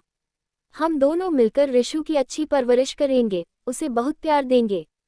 दोनों ने धीरे धीरे सारे रीति रिवाजों को पूरे करते हुए अपनी शादी संपन्न किया और पति पत्नी के पवित्र बंधन में बंध गए। सभी बड़ों का आशीर्वाद लेने के बाद लगे हाथ ही ऋषु के नामकरण संस्कार को भी कर लिया। पंडित जी ने ग्रह नक्षत्रों की गणना करने के बाद कहा, बच्चे के लिए धनु राशि से नाम रखना शुभ होगा। नव्या बहुत खुश हुई क्योंकि उसके पास तो पहले से ही धनु राशि से नाम दिमाग में डाउनलोड था। सबने नव्या की तरफ देखा तो नव्या ने अपनी खुशी से दमकता चेहरा सबको दिखा दिया। ऋषभ ने नव्या को इतनी सी बात के लिए इतना खुश देखा तो उसने भी नक्षत्रा के चुने हुए नाम को सेलेक्ट किया और कहा, हम अपने बेटे का नाम ध्रुव रखेंगे। नव्या खुशी से और चमक गई। ऋषु को टीका लगाकर उसका नामकरण संस्कार पूरा किया गया। इन सब में ही रात हो गई। अब नव्या की विदाई करने का टाइम आया। नव्या के माता पिता ने पूरे रीति रिवाजों के साथ अपनी बेटी को विदा किया। नव्या गाड़ी में बैठी रो रही थी। ऋषु अपनी मम्मा को रोता देख खुद भी रो पड़ा। ऋषभ ऋषु को रोता देख परेशान हो गया और बोला, नव्या और मत रो, ध्रुव भी रोने लगा है। तुम्हें पता है ना ये तुमसे कितना अटैच हो गया है, तुम्हें ऐसे देखकर ये भी रो पड़ा। ऋषभ ने ऋषु को अपने गोद में लेकर चुप कराया, पर क्या फायदा, वो चुप ही नहीं हुआ। नव्या इस बात से मुस्कुरा उठी और ऋषु को अपने गोद में ले लिया। रोते रोते दोनों माँ बेटी चुप हुए और सो गए। ऋषभ ने दोनों को देखा और फिर खिड़की के बाहर देखने लगा। 1 घंटे के सफर के बाद वो ऋषभ के घर मल्होत्रा मेंशन पहुंचे। ऋषभ नव्या की नींद खराब तो नहीं करना चाहता था, पर घर के अंदर जाने के लिए उसे नव्या को जगाना ही था। नव्या को जगाने के बाद ऋषभ ने अपना हाथ आगे बढ़ाया। नव्या को लगा ऋषभ ने उसे कार से बाहर निकालने में हेल्प करने के लिए हाथ बढ़ाया है, पर ऋषभ ने दूसरा हाथ भी आगे करके ऋषु को उसे देने का इशारा किया। नव्या ने ऋषु को ऋषभ को दे दिया और अपने लहंगे को संभाल कर कार से बाहर आई। निखिल, ऋषभ का सेक्रेटरी विवेक, निखिल का सेक्रेटरी युवराज, 2 जेंट सर्वेंट और 2 लेडी सर्वेंट ने नव्या के नए घर में वेलकम किया। नव्या तो इतना बड़ा आलीशान घर देखकर हैरान रह गई। नव्या गृह प्रवेश के बाद ऋषभ और ऋषु के साथ अपने नए रूम में गई। रूम में पहुंचकर वो और हैरान रह गई। ऋषभ का रूम उसके घर के 4 रूम के बराबर था। नव्या उससे भी ज्यादा हैरान रूम की डेकोरेशन देखकर हुई। रूम को फर्स्ट नाइट के लिए बहुत ही सुंदर तरीके से सजाया गया था।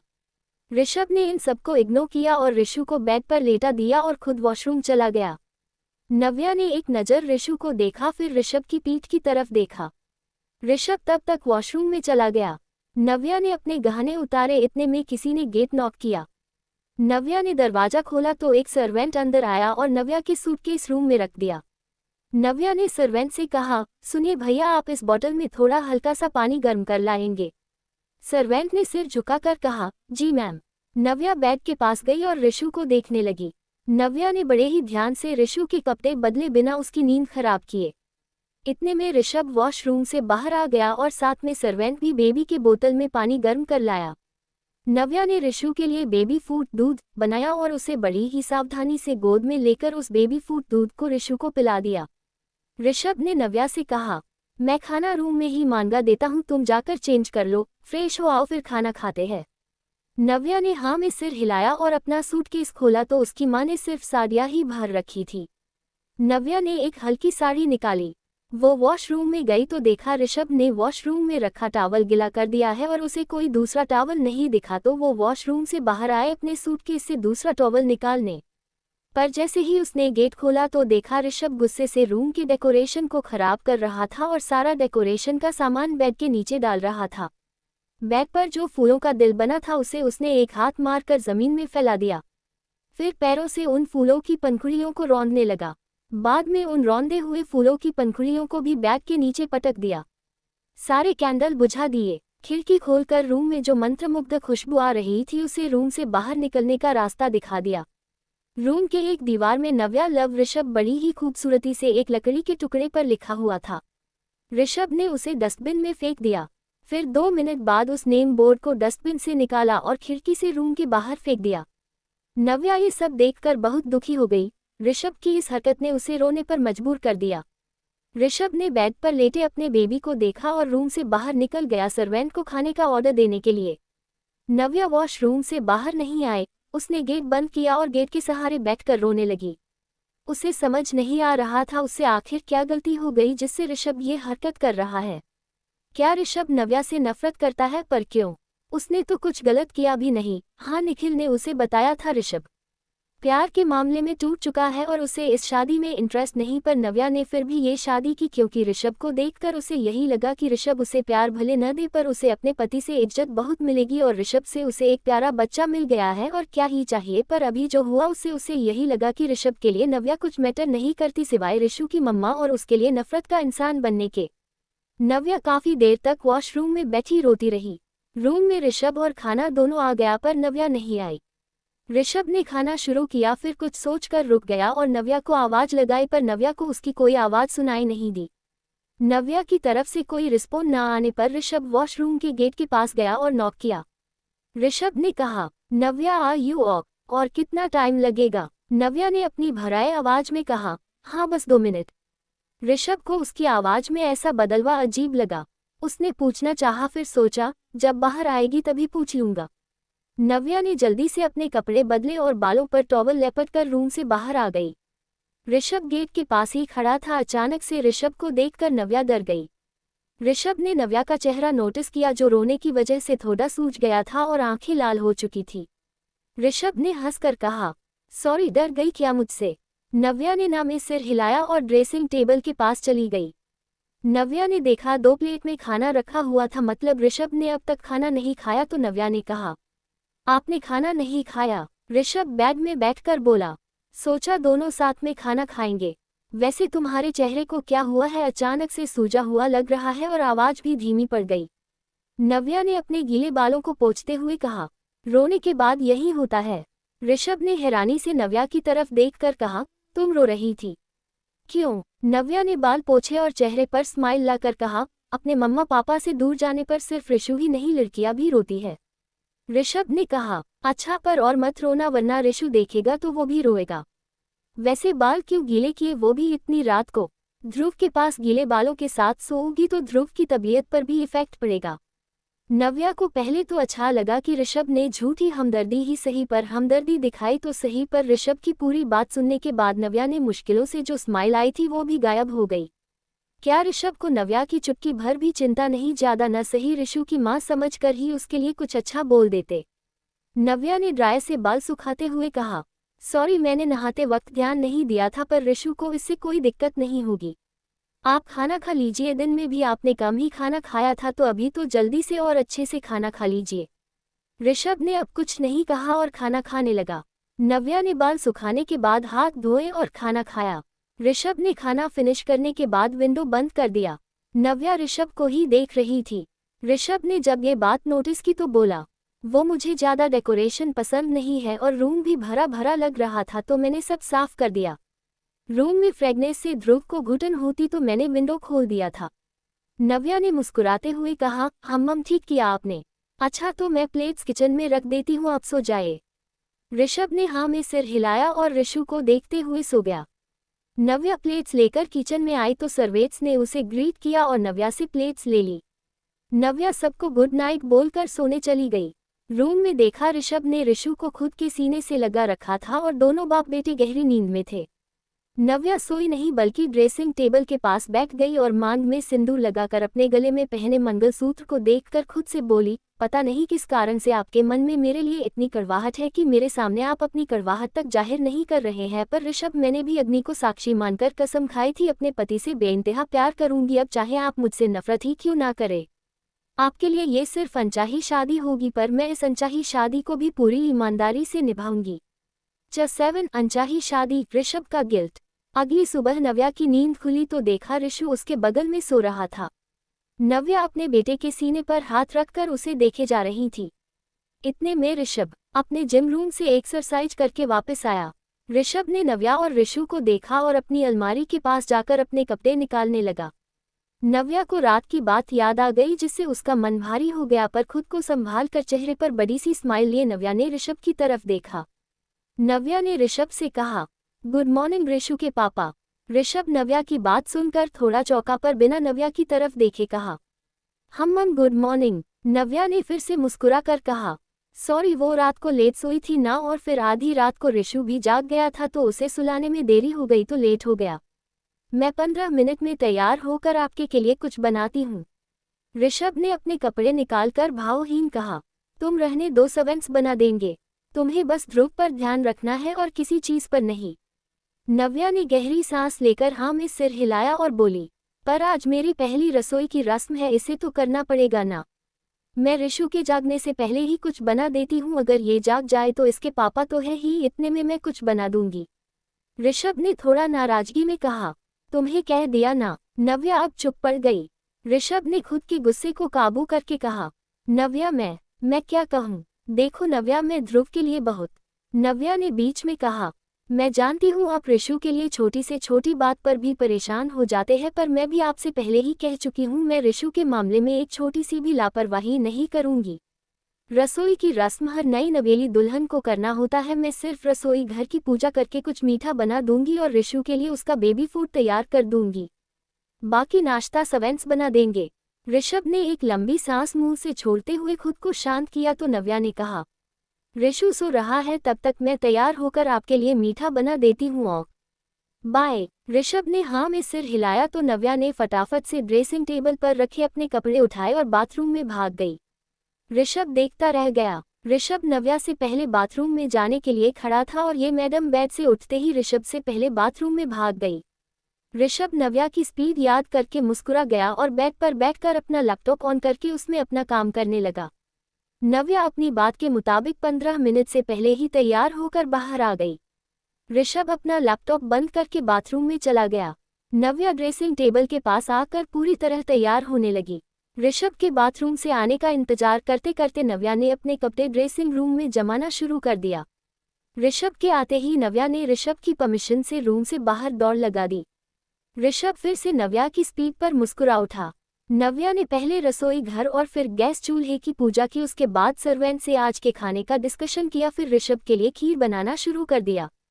खीर को बस अच्छे से पकना बाकी था, बाकी सारा काम नव्या ने कर ही दिया था, तो अपनी स्वादिष्ट खीर को सर्वेंट के हाथों के भरोसे छोड़कर ऋषु के लिए बेबी फूड तैयार कर दिया और ऋषु का बेबी फूड लेकर रूम में चली गई। ऋषभ अपने लैपटॉप में काम कर रहा था। नव्या को रूम में आता देखकर कहा, हो गया तुम्हारा काम। नव्या ने हाँ में सिर हिलाया और कहा, आपके लिए खीर बना दी है और बाकी का सारा नाश्ता सर्वेंट्स ही बना रहे हैं। ऋषभ ने अपने लैपटॉप में नजरें गड़ाए रखी और नव्या से कहा, अब तो खुश कर लिया अपनी मर्जी का। नव्या ने बड़ी सी स्माइल ऋषभ को पास कर दी। नव्या ऋषु के पास गई और उसे आवाज लगाई तो ऋषु अपने नन्हे नन्हे हाथों की मुट्ठी बनाकर नाक रगड़ता तो कभी अपना चेहरा मलता। नव्या ने अनगिनत किसेज ऋषु पर बरसा दिए और ऋषु हंसते हुए हाथ पैर मारने लगा। नव्या थोड़ी देर ऋषु के साथ खेलने लगी। ऋषभ ने अपना ध्यान मम्मा बेटे पर लगा रखा था, पर दिखा ऐसा रहा था कि उसने सिर्फ लैपटॉप में अपने काम पर ही नजरें गड़ा रखी है। नव्या ने ऋषु के मुंह में दूध का बोतल डाला और ऋषु अपनी मम्मा को देखते हुए दूध पीने लगा। नव्या ने ऋषभ से कहा, आप चलिए नाश्ता कर लीजिए, ऋषु को मैं लेकर आती हूँ। ऋषभ ने अपना लैपटॉप बंद किया और नाश्ते के लिए नीचे डाइनिंग एरिया में आ गया। नव्या और ऋषभ ने ऋषु को दूध पिलाते हुए नाश्ता किया। उसके बाद ऋषभ अपने ऑफिस चला गया। नव्या पूरे दिन ऋषु के साथ खेलती, उसके साथ ही पूरा टाइम बिताती। ऑफिस में ऋषभ अपने काम में बिजी था। जब वो काम से फ्री हुआ तो उसने अपना टैबलेट निकाला और उसको ऑन किया तो उसकी स्क्रीन पर नव्या और ऋषु शो हो रहे थे। नव्या ने नन्हे ऋषु को अपने सीने पर अपनी बाहों के घेरे में सुला रखा था और खुद भी ऋषभ को थपकी देते देते कब नींद में चली गई उसे भी नहीं पता चला। ऋषभ को अपने बेटे को नींद में मुस्कुराते देखकर बहुत सुकून महसूस किया।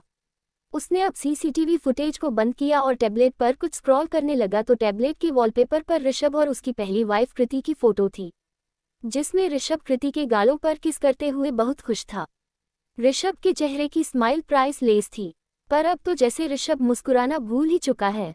ऋषभ की आंखें के सामने कुछ पुराने बातें घूम गई और ऋषभ ने गुस्से और नफरत से अपने टैब से उस वॉलपेपर को चेंज किया। उस टैब में जितने भी उसके और कृति के फोटो थे सब डिलीट कर दिए और टैब की सारी गैलरी ही खाली हो गई। ऋषभ ने टैब को अपने ऑफिस बैग में वापस पटका और अपने पियून को ब्लैक कॉफी का ऑर्डर दिया।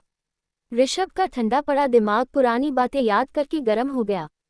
शाम को ऋषभ घर आया तो नव्या और ऋषु गार्डन में टहल रहे थे। अपने पापा को चमचमाती गाड़ी में स्वैग से एंट्री लेते देख ऋषु खुशी से नव्या की गोद में कूदने लगा। नव्या ऋषु की खुशी देखकर ऋषभ के पास गई और ऋषभ से कहा, ऋषभ देखिए ऋषु कितना खुश हो गया आपको देखकर। ऋषभ ने नव्या की तरफ ध्यान नहीं दिया, सिर्फ अपने बेटे को देखकर हल्का का मुस्कुराया। नव्या को तो पहले से ही पता है ऋषभ नव्या पर ध्यान नहीं देगा, पर ऋषु इतनी देर बाद अपने पापा को देखकर इतना खुश था कि अपने पापा के पास जाने के लिए मुंह से प्यारी प्यारी आवाजें निकालने लगा और हाथ पैर चलाते हुए ऋषभ की तरफ झुकने लगा। नव्या ने देखा ऋषभ के हाथ में उसका ऑफिस बैग और एक हाथ में कार की चाबी है, तो ऋषु को एक हाथ से गोद में लेना ऋषभ के लिए तो पॉसिबल नहीं था। इसलिए नव्या ने ऋषु को ऋषभ के थोड़े करीब किया और तो ऋषु ने ऋषभ के चेहरे पर झपट्टा मारा। ऋषभ के गाल अपने छोटे मुंह में भरने लगा। नव्या ये प्यारा नजारा देखकर जोर से हंसी, पर ऋषभ को गुस्सा इतना आ रहा था उसने अपने एक हाथ से ही ऋषु को अपनी गोद में संभाला और कहा, नव्या तुमसे मेरा बेटा संभाला नहीं जाता तो मत संभालो, पर ये क्या हरकत है, मेरे आते ही इसे मुझे सौंप रही हो। इससे छुटकारा पाने की इतनी जल्दी है कि मेरे आते ही इससे आज़ाद हो रही हो। तुम्हें ज़्यादा तकलीफ हो रही है तो घर में सर्वेंट्स है, वो ध्रुव को संभाल लेंगे, मैं भी आ गया हूँ, अब मैं ही मेरे बेटे को संभाल लूँगा, हटो यहाँ से। नव्या तो हैरान रह गई, अचानक से ऋषभ को क्या हुआ, वो तो बस अपने बेटे के लिए ये सब कर रही थी और अब ये क्या कह रहे हैं। ऋषु ऋषभ के चिल्लाने से डर गया और रोने लगा। ऋषभ मेंशन के अंदर गया और हॉल में सोफे पर अपना बैग पटक कर रूम में चला गया। नव्या ऋषभ के पीछे पीछे आ रही थी। ऋषभ अब ऋषु को चुप कराने की कोशिश कर रहा था, पर ऋषु बेचारा डर गया था, वो बस रोए जा रहा था। नव्या अंदर आए और बोली, ऋषभ आई एम सॉरी, मैं आपको गुस्सा दिलाना नहीं चाहती थी, मैं तो बस ऋषु के लिए सॉरी। ऋषभ आपको बुरा लगा हो तो मैं आगे से ध्यान रखूंगी, प्लीज, पर ऐसा मत कहिए कि मैं ऋषु को संभाल नहीं सकती, उससे प्यार नहीं करती। मैं ऋषु को सच में अपना बच्चा मानती हूँ, उसे बहुत प्यार करती हूँ। ऋषभ गुस्से से बोला, क्या ऋषु ऋषु लगा रखा है, इसका नाम रखा है ना, वो भी वही नाम जो तुम्हें पसंद था, फिर बुलाओ इसे उस नाम से। ये ऋषु ऋषु करने की कोई जरूरत नहीं है। नव्या एक बात अपने दिमाग में अच्छे से डाल लो, मैंने ये शादी सिर्फ और सिर्फ मेरे बेटे के लिए की है। तुम्हें मैं सारी खुशी दे सकता हूँ, पर तुम मेरे करीब मत आया करो। मुझे नहीं पसंद तुम्हारा करीब आना, समझी तुम। मुझे नफरत होती है जब तुम मेरे करीब आती हो, सो प्लीज मुझे तुम्हारी कोई जरूरत नहीं है, बस मेरे बेटे के लिए ही यहाँ हो तुम। नव्या से रहा नहीं गया और वो जमीन पर बैठकर रो पड़ी। ऋषु अपने पापा का गुस्सा और मम्मा का रोना देखकर और रो पड़ा। ऋषभ ने जब नव्या को ऋषु के लिए बुरी तरह से रोता देखा तो उसे रियलाइज हुआ कि उसने फालतू में नव्या को बहुत सुना दिया। ऋषभ आगे आया और ऋषु को नव्या की तरफ बढ़ा दिया। नव्या ने अपने आंसू पोंछे और ऋषु को अपने सीने से लगा लिया।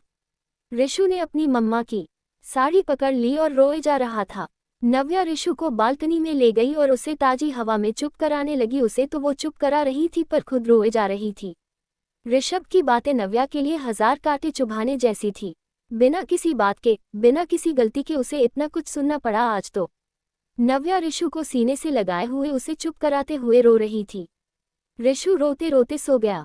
नव्या बालकनी में लगे झूले में बैठ गई और अपने आंसू पोंछकर खुद को शांत करने की हिम्मत बटोर रही थी। ऋषभ सब कुछ बालकनी के ग्लास वॉल से देख पा रहा था, पर उसमें हिम्मत ही थी कि नव्या को जाकर चुप कराए। उसने किसी और का गुस्सा फालतू में नव्या पर उतार दिया।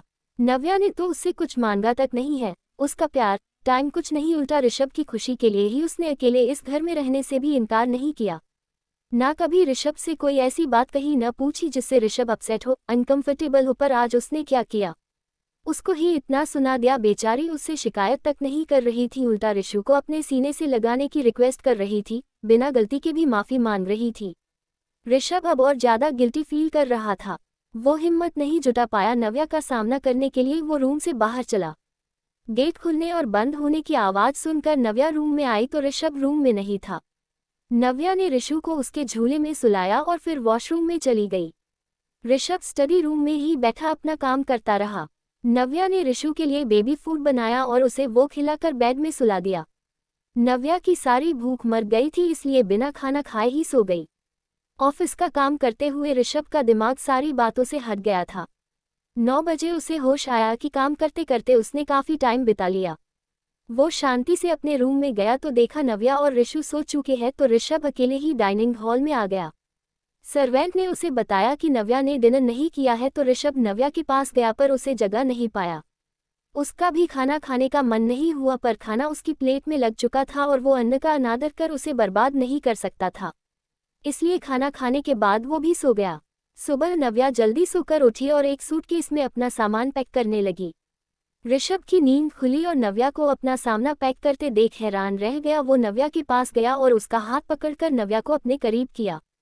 नव्या हैरान परेशान होकर ऋषभ को देखने लगी तो ऋषभ बोला, तुम इतनी सी बात पर घर छोड़कर नहीं जा सकती। नव्या पहले हैरान हो गई, फिर हंसते हुए बोली, मैं घर छोड़कर नहीं जा रही ध्रुव के पप्पा। आज पग फेरे की रस्म है तो मैं अपना और ऋषु का जरूरी सामना बैग में रख रही हूँ। नव्या की प्यारी स्माइल और बातें सुनकर ऋषभ को लगा जैसे कल जो हुआ वो सब एक सपना था। नव्या और ऋषभ के बीच कोई प्रॉब्लम हुई ही नहीं थी, पर जब उसने नव्या के मुंह से ऋषु के बजाय ध्रुव सुना तो समझ गया नव्या बस बात भूल जाने और खुश दिखने का नाटक कर रही है। नव्या ने फिर से मुस्कुरा कर कहा, जल्दी से फ्रेश हो जाए, फिर मैं पैकिंग करने के बाद ध्रुव को नहलाऊंगी। ऋषभ जल्दी से बाथरूम में घुस गया। उसे खुशी थी नव्या ने बात को खींचने के बजाय इसे खत्म करना ठीक समझा। ऋषभ ने खुद से कहा, नव्या सच में बहुत समझदार है, पर अब तू समझदारी दिखा। ऋषभ, तुझे नव्या से माफी मांगनी चाहिए। नव्या ने तुझे बिना कुछ कहे माफ कर दिया है, पर तेरा फर्ज बनता है अपनी उस बेकार गलती के लिए उससे माफी मांगे। हाँ, मैं उससे माफी मांगूंगा और फिर कभी ये गलती या कोई दूसरी गलती नहीं करूंगा। नव्या ने ऋषु को उठाया और ऋषभ के निकलने तक उसने ऋषु को नेचर के दर्शन कराए। ऋषभ के आते ही नव्या ऋषु के नहलाने ले गई। नहा धोकर बाप बेटे हीरो बन गए। नव्या ने ऋषु को काजल का टीका लगाया और उसे खूब सारी किसेज दी। ऋषु हंसता रहा। ऋषभ भी ऋषु के पास आया तो ऋषु अपने पापा को देखकर और खुश हुआ। बच्चे होते ही इतनी प्यारी चीज है, पुरानी कड़वी बातें सब भूल जाते हैं, बस हंसना और हंसाना जानते हैं।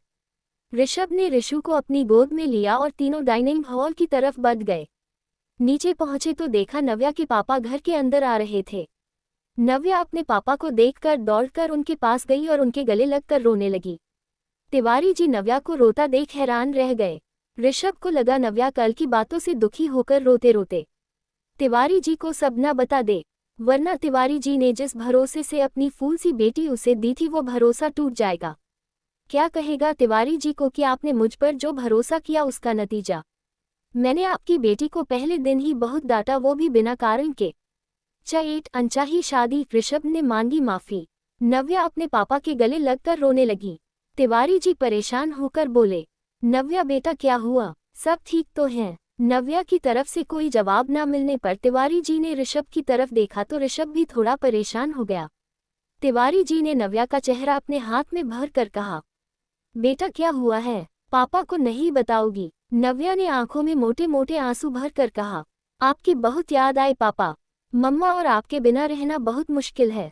तिवारी जी अपनी बेटी की प्यारी सी आवाज में प्यारी बातें सुनकर हंस पड़े और बोले, नव्या तू भी ना बेटा, तुझे अब सीखना पड़ेगा अपने मम्मा पापा के बिना रहना, पर याद रखना कोई भी दिक्कत हो तो तेरे पापा है तेरे साथ। नव्या ने हाँ में सिर हिलाया और अपने आंसू पोंछे।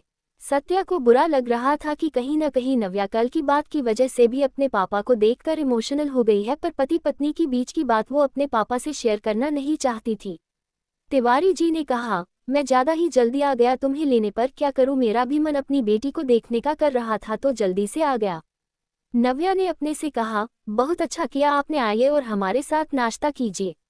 ऋषभ ऋषु को संभालते हुए तिवारी के पास आया और उनके पैर छूते हुए कहा, माफ कीजिए आशीर्वाद लेने में देरी कर दी, पर आपकी बेटी ही अपने पापा को देख रोने लग गई, आपका अटेंशन इन्होंने ही ले लिया। तिवारी जी हंसते हुए बोले, जमाई जी इस बात पर माफी कैसे। ऋषभ ने कहा, आइए नाश्ता करते हैं। सबने नाश्ता किया। नव्या अपने रूम में चली गई मिनी सूटकेस लेने। ऋषभ की गोद में बैठे ऋषु के साथ के तिवारी जी खेलने में लगे हुए थे। ऋषु अब अपने नानू के साथ कनेक्ट होने लगा था। तिवारी जी ने ऋषभ से कहा, जमाई जी मुझे भरोसा है आपके साथ मेरी बच्ची सुरक्षित है, खुश है और आगे भी खुश और सुरक्षित रहेंगी, और साथ में मेरी बच्ची भी आप दोनों को खुश रखने में कोई कमी नहीं आने देगी, अपनी सारी जिम्मेदारी अच्छे से निभाएगी। पर नव्या अभी भी बच्ची है, उसे भी बच्चे जैसे बहुत सारे प्यार की जरूरत है। बच्चों की तरह बीती बातों को भूल जाती है, चाहे वो कड़वी सी कड़वी ही क्यों ना हो, क्योंकि उसे लगता है वो अपना प्यार खो देगी। इसलिए अनजाने में भी अगर नव्या से गलती हो जाए तो उसे प्यार से समझाएगा और माफ कर दीजिएगा।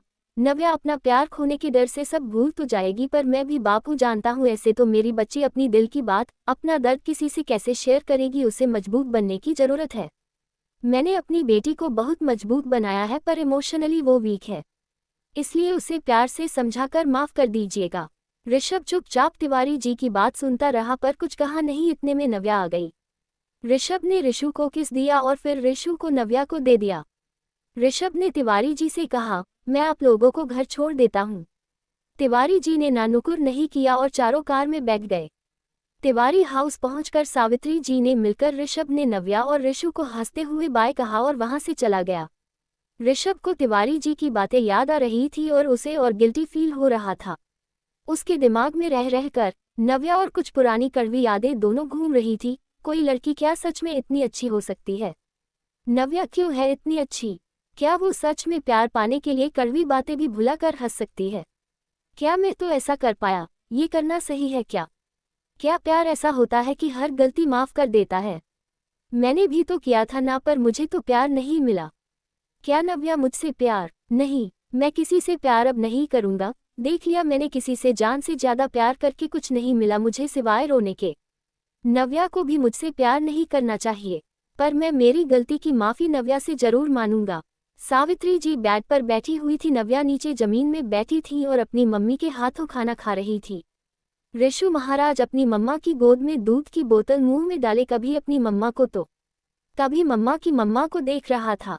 सावित्री जी ने नव्या को ऋषु और ऋषभ दोनों के मामले में समझदारी से काम लेने को कहा। उसे घर गृहस्थी का पाठ पढ़ाया। शाम को 6 बजे ऋषभ ऋषु और नव्या को लेने आ गया।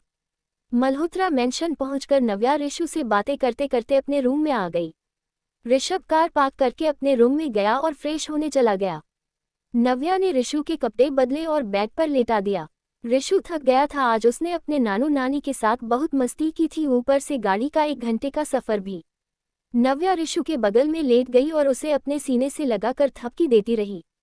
ऋषभ बाथरूम से बाहर आया और बेड पर बैठ गया। ऋषभ ने सुकून से सोए अपने बेटे की तरफ फिर नव्या की तरफ देखा। उसी वक्त नव्या ने भी ऋषभ की तरफ देखा। दोनों की नजरें एक दूसरे से मिल गई। ऋषभ थोड़ा सकपका गया, पर नव्या ने ऋषभ की सकपकाहट को भांप लिया और स्माइल करके ऋषभ की इस भावना को दूर किया। ऋषभ ने भी कंफर्टेबल होकर स्माइल पास कर दी। ऋषभ ने नव्या से पूछा, क्या तुम कल की बात से मुझसे जरा भी नाराज नहीं हो? नव्या के दिमाग में कल के साथ साथ शादी की पहली रात की भी बात याद आ गई और उसकी आंखें भरने लगी, पर नव्या ही जानती ही उसने उन आंसुओं को खुद में कैसे रोका था। नव्या ने ऋषभ के सवाल के जवाब के तौर पर बस ना में सिर हिला दिया। ऋषभ लगभग दुखी होते हुए नव्या से रिक्वेस्ट करते हुए बोला, नव्या आई एम रियली सॉरी। मुझे उस वक्त तुम पर फालतू का गुस्सा नहीं करना चाहिए था। मुझे किसी और पर गुस्सा आ रहा था, खुद पर गुस्सा आ रहा था, पर पता नहीं कैसे मैंने तुम पर अपना सारा गुस्सा निकाल दिया। I am really sorry. Navya, तुम चाहो तो मुझे इस बात की सजा दे दो, पर प्लीज मुझे माफ कर दो।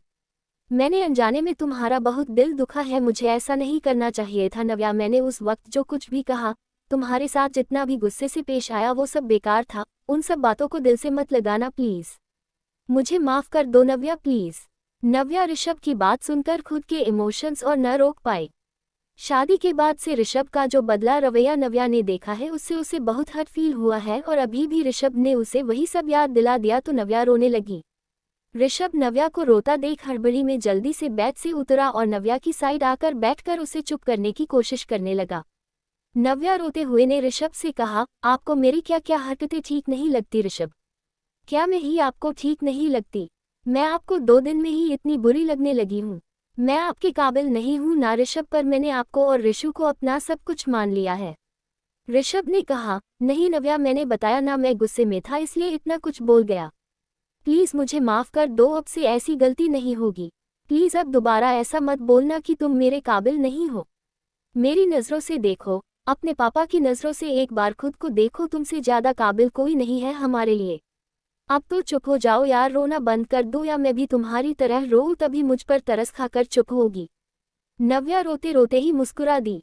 ऋषभ ने अपने अंगूठे से नव्या के चेहरे से आंसू पोंछे। ऋषभ को इन सब से कुछ महसूस नहीं हुआ, पर नव्या को बहुत अच्छा लगा। इसी बहाने ही सही उसे ऋषभ का छूना तो नसीब हुआ। ऋषभ नव्या के बगल में ही बैठा रहा। नव्या चुप तो हो गई पर रोने से उसकी आंखें सूज गई और चेहरा लाल हो गया। ऋषभ रूम से बाहर आ गया। 5 मिनट बाद वो रूम में आया और नव्या के सामने चॉकलेट का एक छोटा पैकेट बढ़ाया। जैसा कि ऋषभ ने सोचा था, नव्या चॉकलेट देखकर खुशी से फूल गई। ऋषभ ने स्माइल करते हुए नव्या के हाथ में वो चॉकलेट रख दिया। नव्या ने चॉकलेट का पैकेट खोला और ऋषभ को भी एक चॉकलेट पीस दिया। ऋषभ ने चॉकलेट खाते हुए कहा, नव्या तुमने कभी मुझसे मेरे बारे में नहीं पूछा क्यों? हर इंसान को शादी से पहले अपने पार्टनर के बारे जानने की बेताबी होती है। क्या तुम्हें मेरे बारे में नहीं जानना?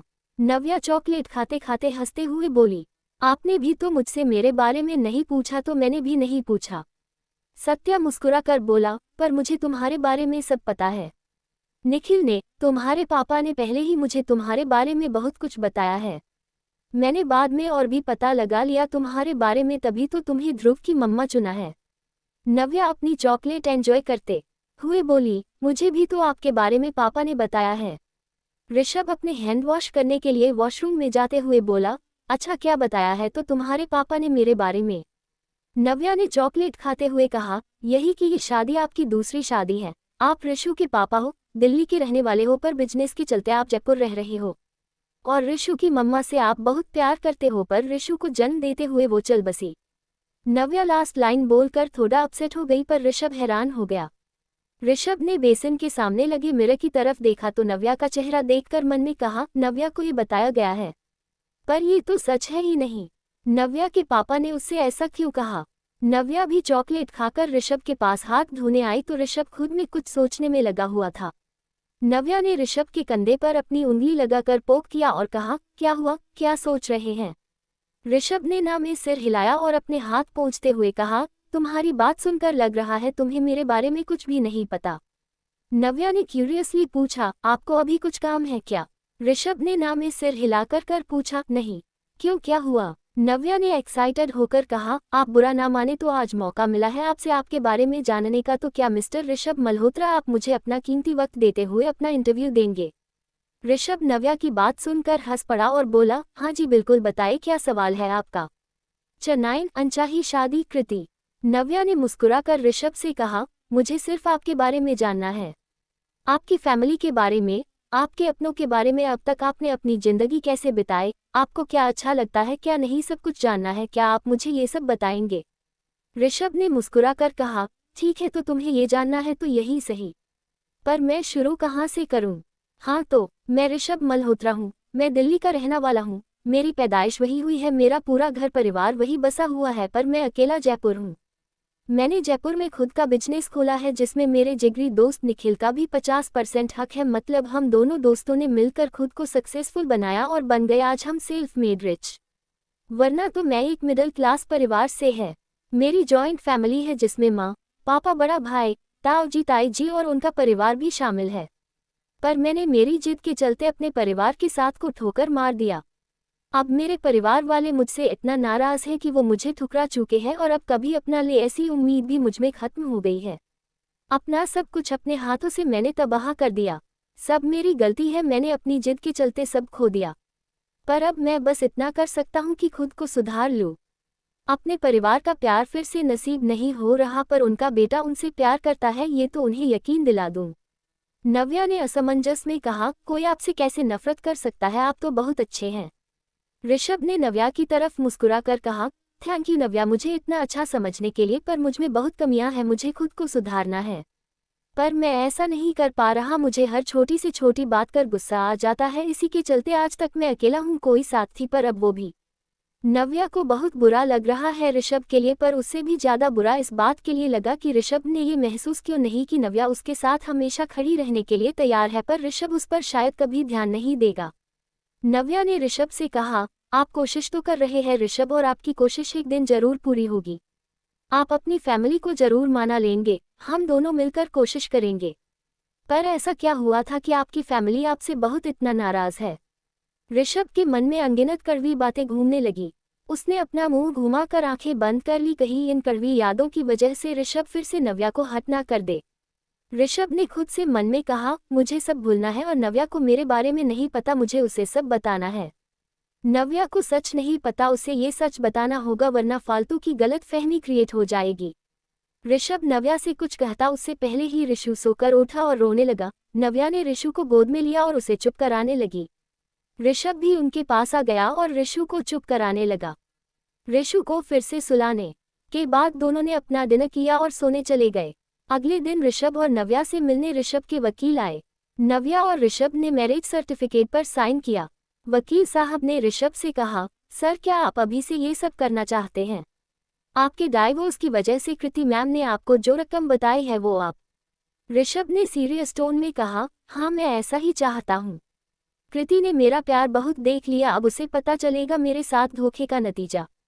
वही थी जिसे ये रिश्ता नहीं चाहिए था, जिसने सब कुछ हंसते हुए छोड़ा था। अब मेरी कामयाबी के बाद उसे नियमों, रूल्स, कानून की याद आ रही है। मैं नहीं चाहता और कोई बात खींचे, इसलिए उसके मुंह पर पैसे मार दो और ये कानूनों के चक्कर में नहीं लगना मुझे।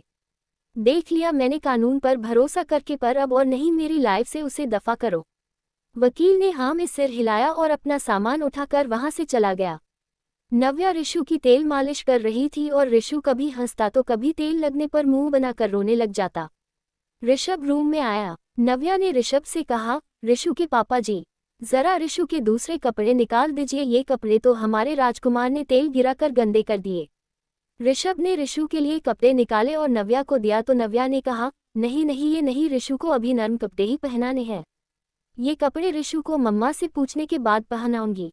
ऋषभ ने दूसरा कपड़ा निकाल कर दिया तो नव्या ने कहा, पापा जी आपने ऋषु की शादी तय कर दी और मुझे बताया तक नहीं। ऋषभ ने हैरानी से कहा, शादी ऋषु की? नव्या क्या बोल रही हो? नव्या ने कहा, और नहीं तो क्या, आपने कपड़े ही ऐसे दिए हैं तो ऐसा लग रहा आप अपने बेटे को दूल्हा ही बनते देखना चाहते हैं। ऋषभ ने आनन फानन में ऋषु के लिए कपड़े निकाल दिए थे, क्या पता था वो इतनी चमक धमक वाला होगा।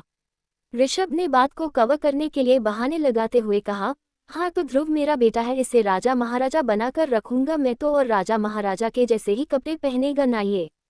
क्या नव्या तुम मेरी मानो तो हम आज शॉपिंग पर चलते हैं और तुम्हारे लिए भी हम महारानी वाली पोशाकें ले लेते हैं। नव्या ने हाथ जोड़कर कहा, नहीं महाराज, आपने इतना कहकर ही मुझे कृतार्थ कर दिया, पर अभी ऋषु बहुत छोटा है, उसे नर्म कपड़े ही पहनाना है तो पहले वो लाने का कष्ट करे महाराज। ऋषभ ने खींचते हुए कहा, यार नव्या मुझसे नहीं होगा, तुम ही ढूंढ लो नर्म कपड़े, मैं तब तक ऋषु के साथ बैठता हूँ। नव्या ने ड्रेसिंग रूम से ऋषु के लिए कपड़े निकाले और ऋषु ऋषभ के पास आ गई। ऋषभ ने नव्या से कहा, नव्या ये क्या है, तुमने ऋषु को इतना तेल क्यों लगा दिया? नव्या ने हैरानी से कहा, इतना? ऋषभ बेबी की तेल मालिश करने के लिए, उसे स्ट्रॉन्ग और उसकी स्किन अच्छी बनाने के लिए बेबी को अच्छे से तेल लगाते हैं। आपको ज्यादा क्या लग रहा है? देखिए ऋषु को, वो तो मजे से बेड पर लेटे खेल रहा है। हाँ मुंह तो इसने भी। अच्छा ये आपके ही गुण है, आपके बेटे को भी आपकी तरह जरा भी तेल नहीं पसंद, पर तेल लगाने के बाद देखो अच्छे से खेल रहा है, जैसे पापा वैसे उनका छापा। ऋषभ ने नव्या को घूर के देखा तो नव्या जल्दी से बोली, मतलब जैसे पापा वैसे उनके बेटे। बड़ा ही अच्छा गुण है आपका। ऋषभ और नव्या ने डिसाइड किया कि शाम को तीनों एक पार्क में घूमने जाएंगे। चटैन अनचाही शादी किस? रात को नव्या और ऋषु गहरी नींद में सो रहे थे। ऋषभ बेड पर लेटा हुआ अपने ख्यालों में गुम था।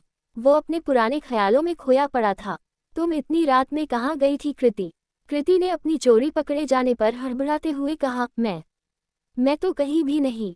ये जो तुम्हारा टीम के डब्बे जैसा घर है ना, इसमें मुझे घुटन हो रही थी तो बाहर ताजी हवा खाने गई थी और कुछ।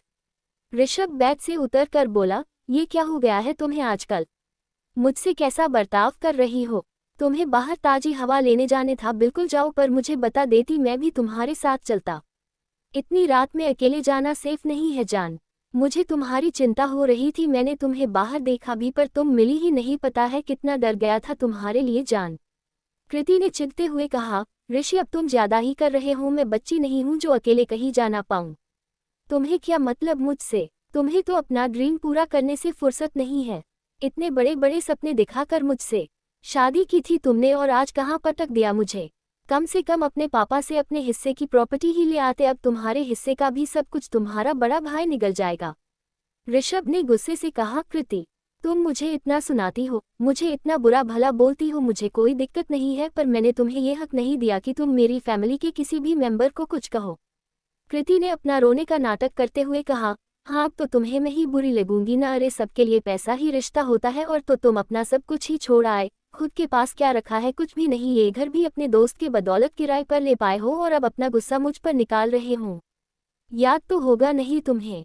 तुम्हारे परिवार वालों ने कितना सुनाया हमें हमारी शादी के बाद, पर तुम्हें कोई फर्क नहीं पड़ता। तुम्हें अभी भी वही लोग ही प्यारे लगेंगे। ऋषभ, पैसे वालों के आगे किसी की अहमियत नहीं रहती। तुम्हारे पापा अपना सब कुछ अपने बड़े बेटे के नाम कर देंगे और तुम्हारी अगर थोड़ी भी अहमियत भी होगी वो भी इसके बाद चली जाएगी। याद रख लो, जिसके पास पैसे नहीं उसके पास कोई नहीं रहता। प्रेजेंट में ऋषभ छत की सीलिंग को देखकर बोला, तुमने अपने बारे में क्या खूब कहा था। वो सब लाइन आज मुझे महसूस होती है कि तुम्हारे लिए ही तुमने कही थी।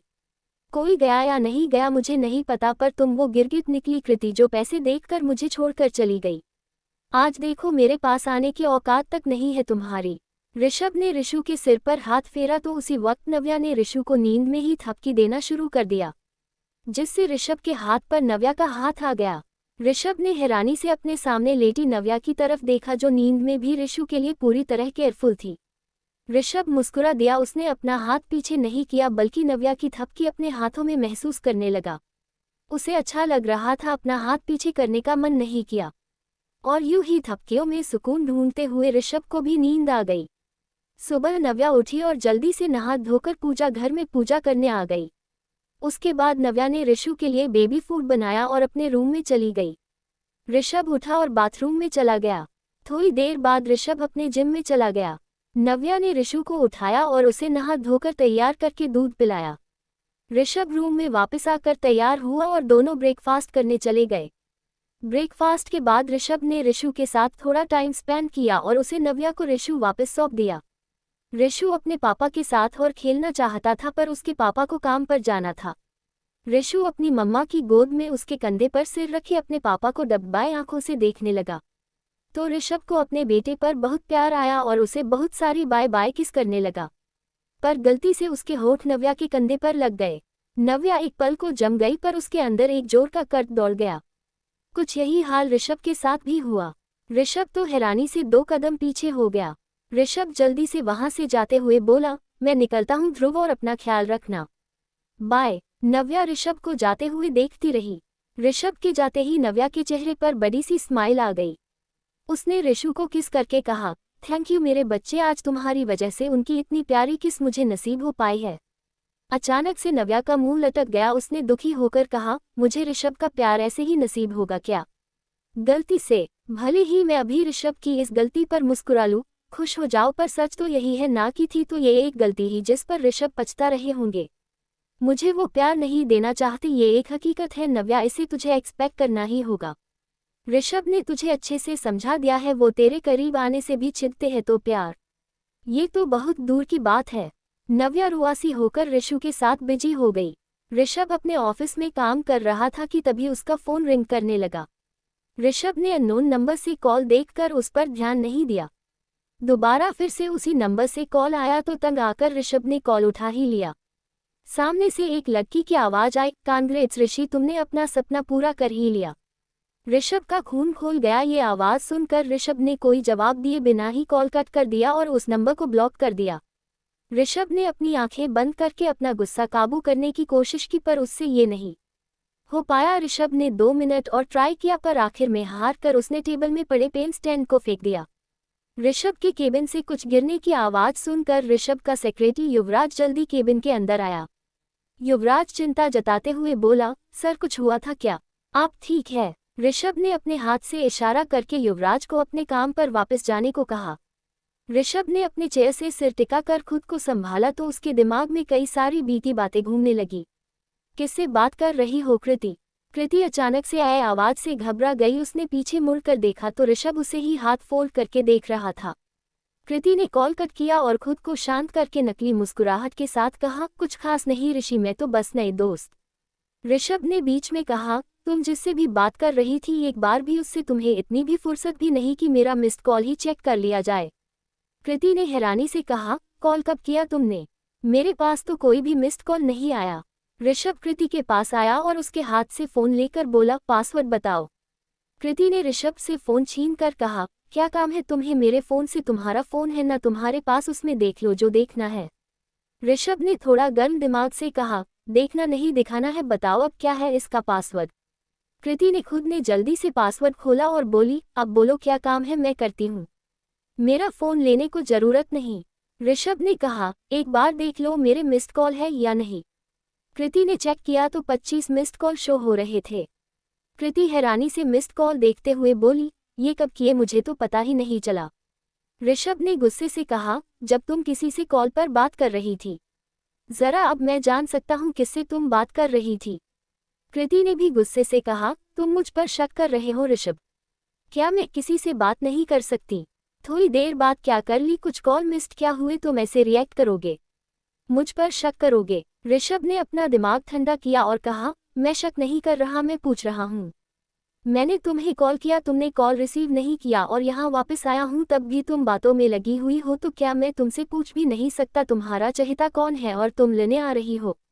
कृति जबरदस्ती बात को खींचते हुए उसे अपने और ऋषभ के बीच झगड़े का कारण बना रही थी। ऋषभ हार मानकर घर से बाहर चला गया। ऋषभ ने अपनी आंखें खोली और खुद से कहा, और नहीं कृति, बहुत कर लिया तुमने। ऋषभ ने अब कुछ सोचा और आज जल्दी ही घर वापस आ गया। नव्या, ऋषु और एक लेडी सर्वेंट गार्डन में बैठी हुई थी। ऋषु को धूप में तेल लगाकर मालिश किया जा रहा था, जिससे ऋषु को आराम तो मिल रहा था, पर उसकी मम्मा उससे तेल लगाकर पकौड़ा बना रही थी।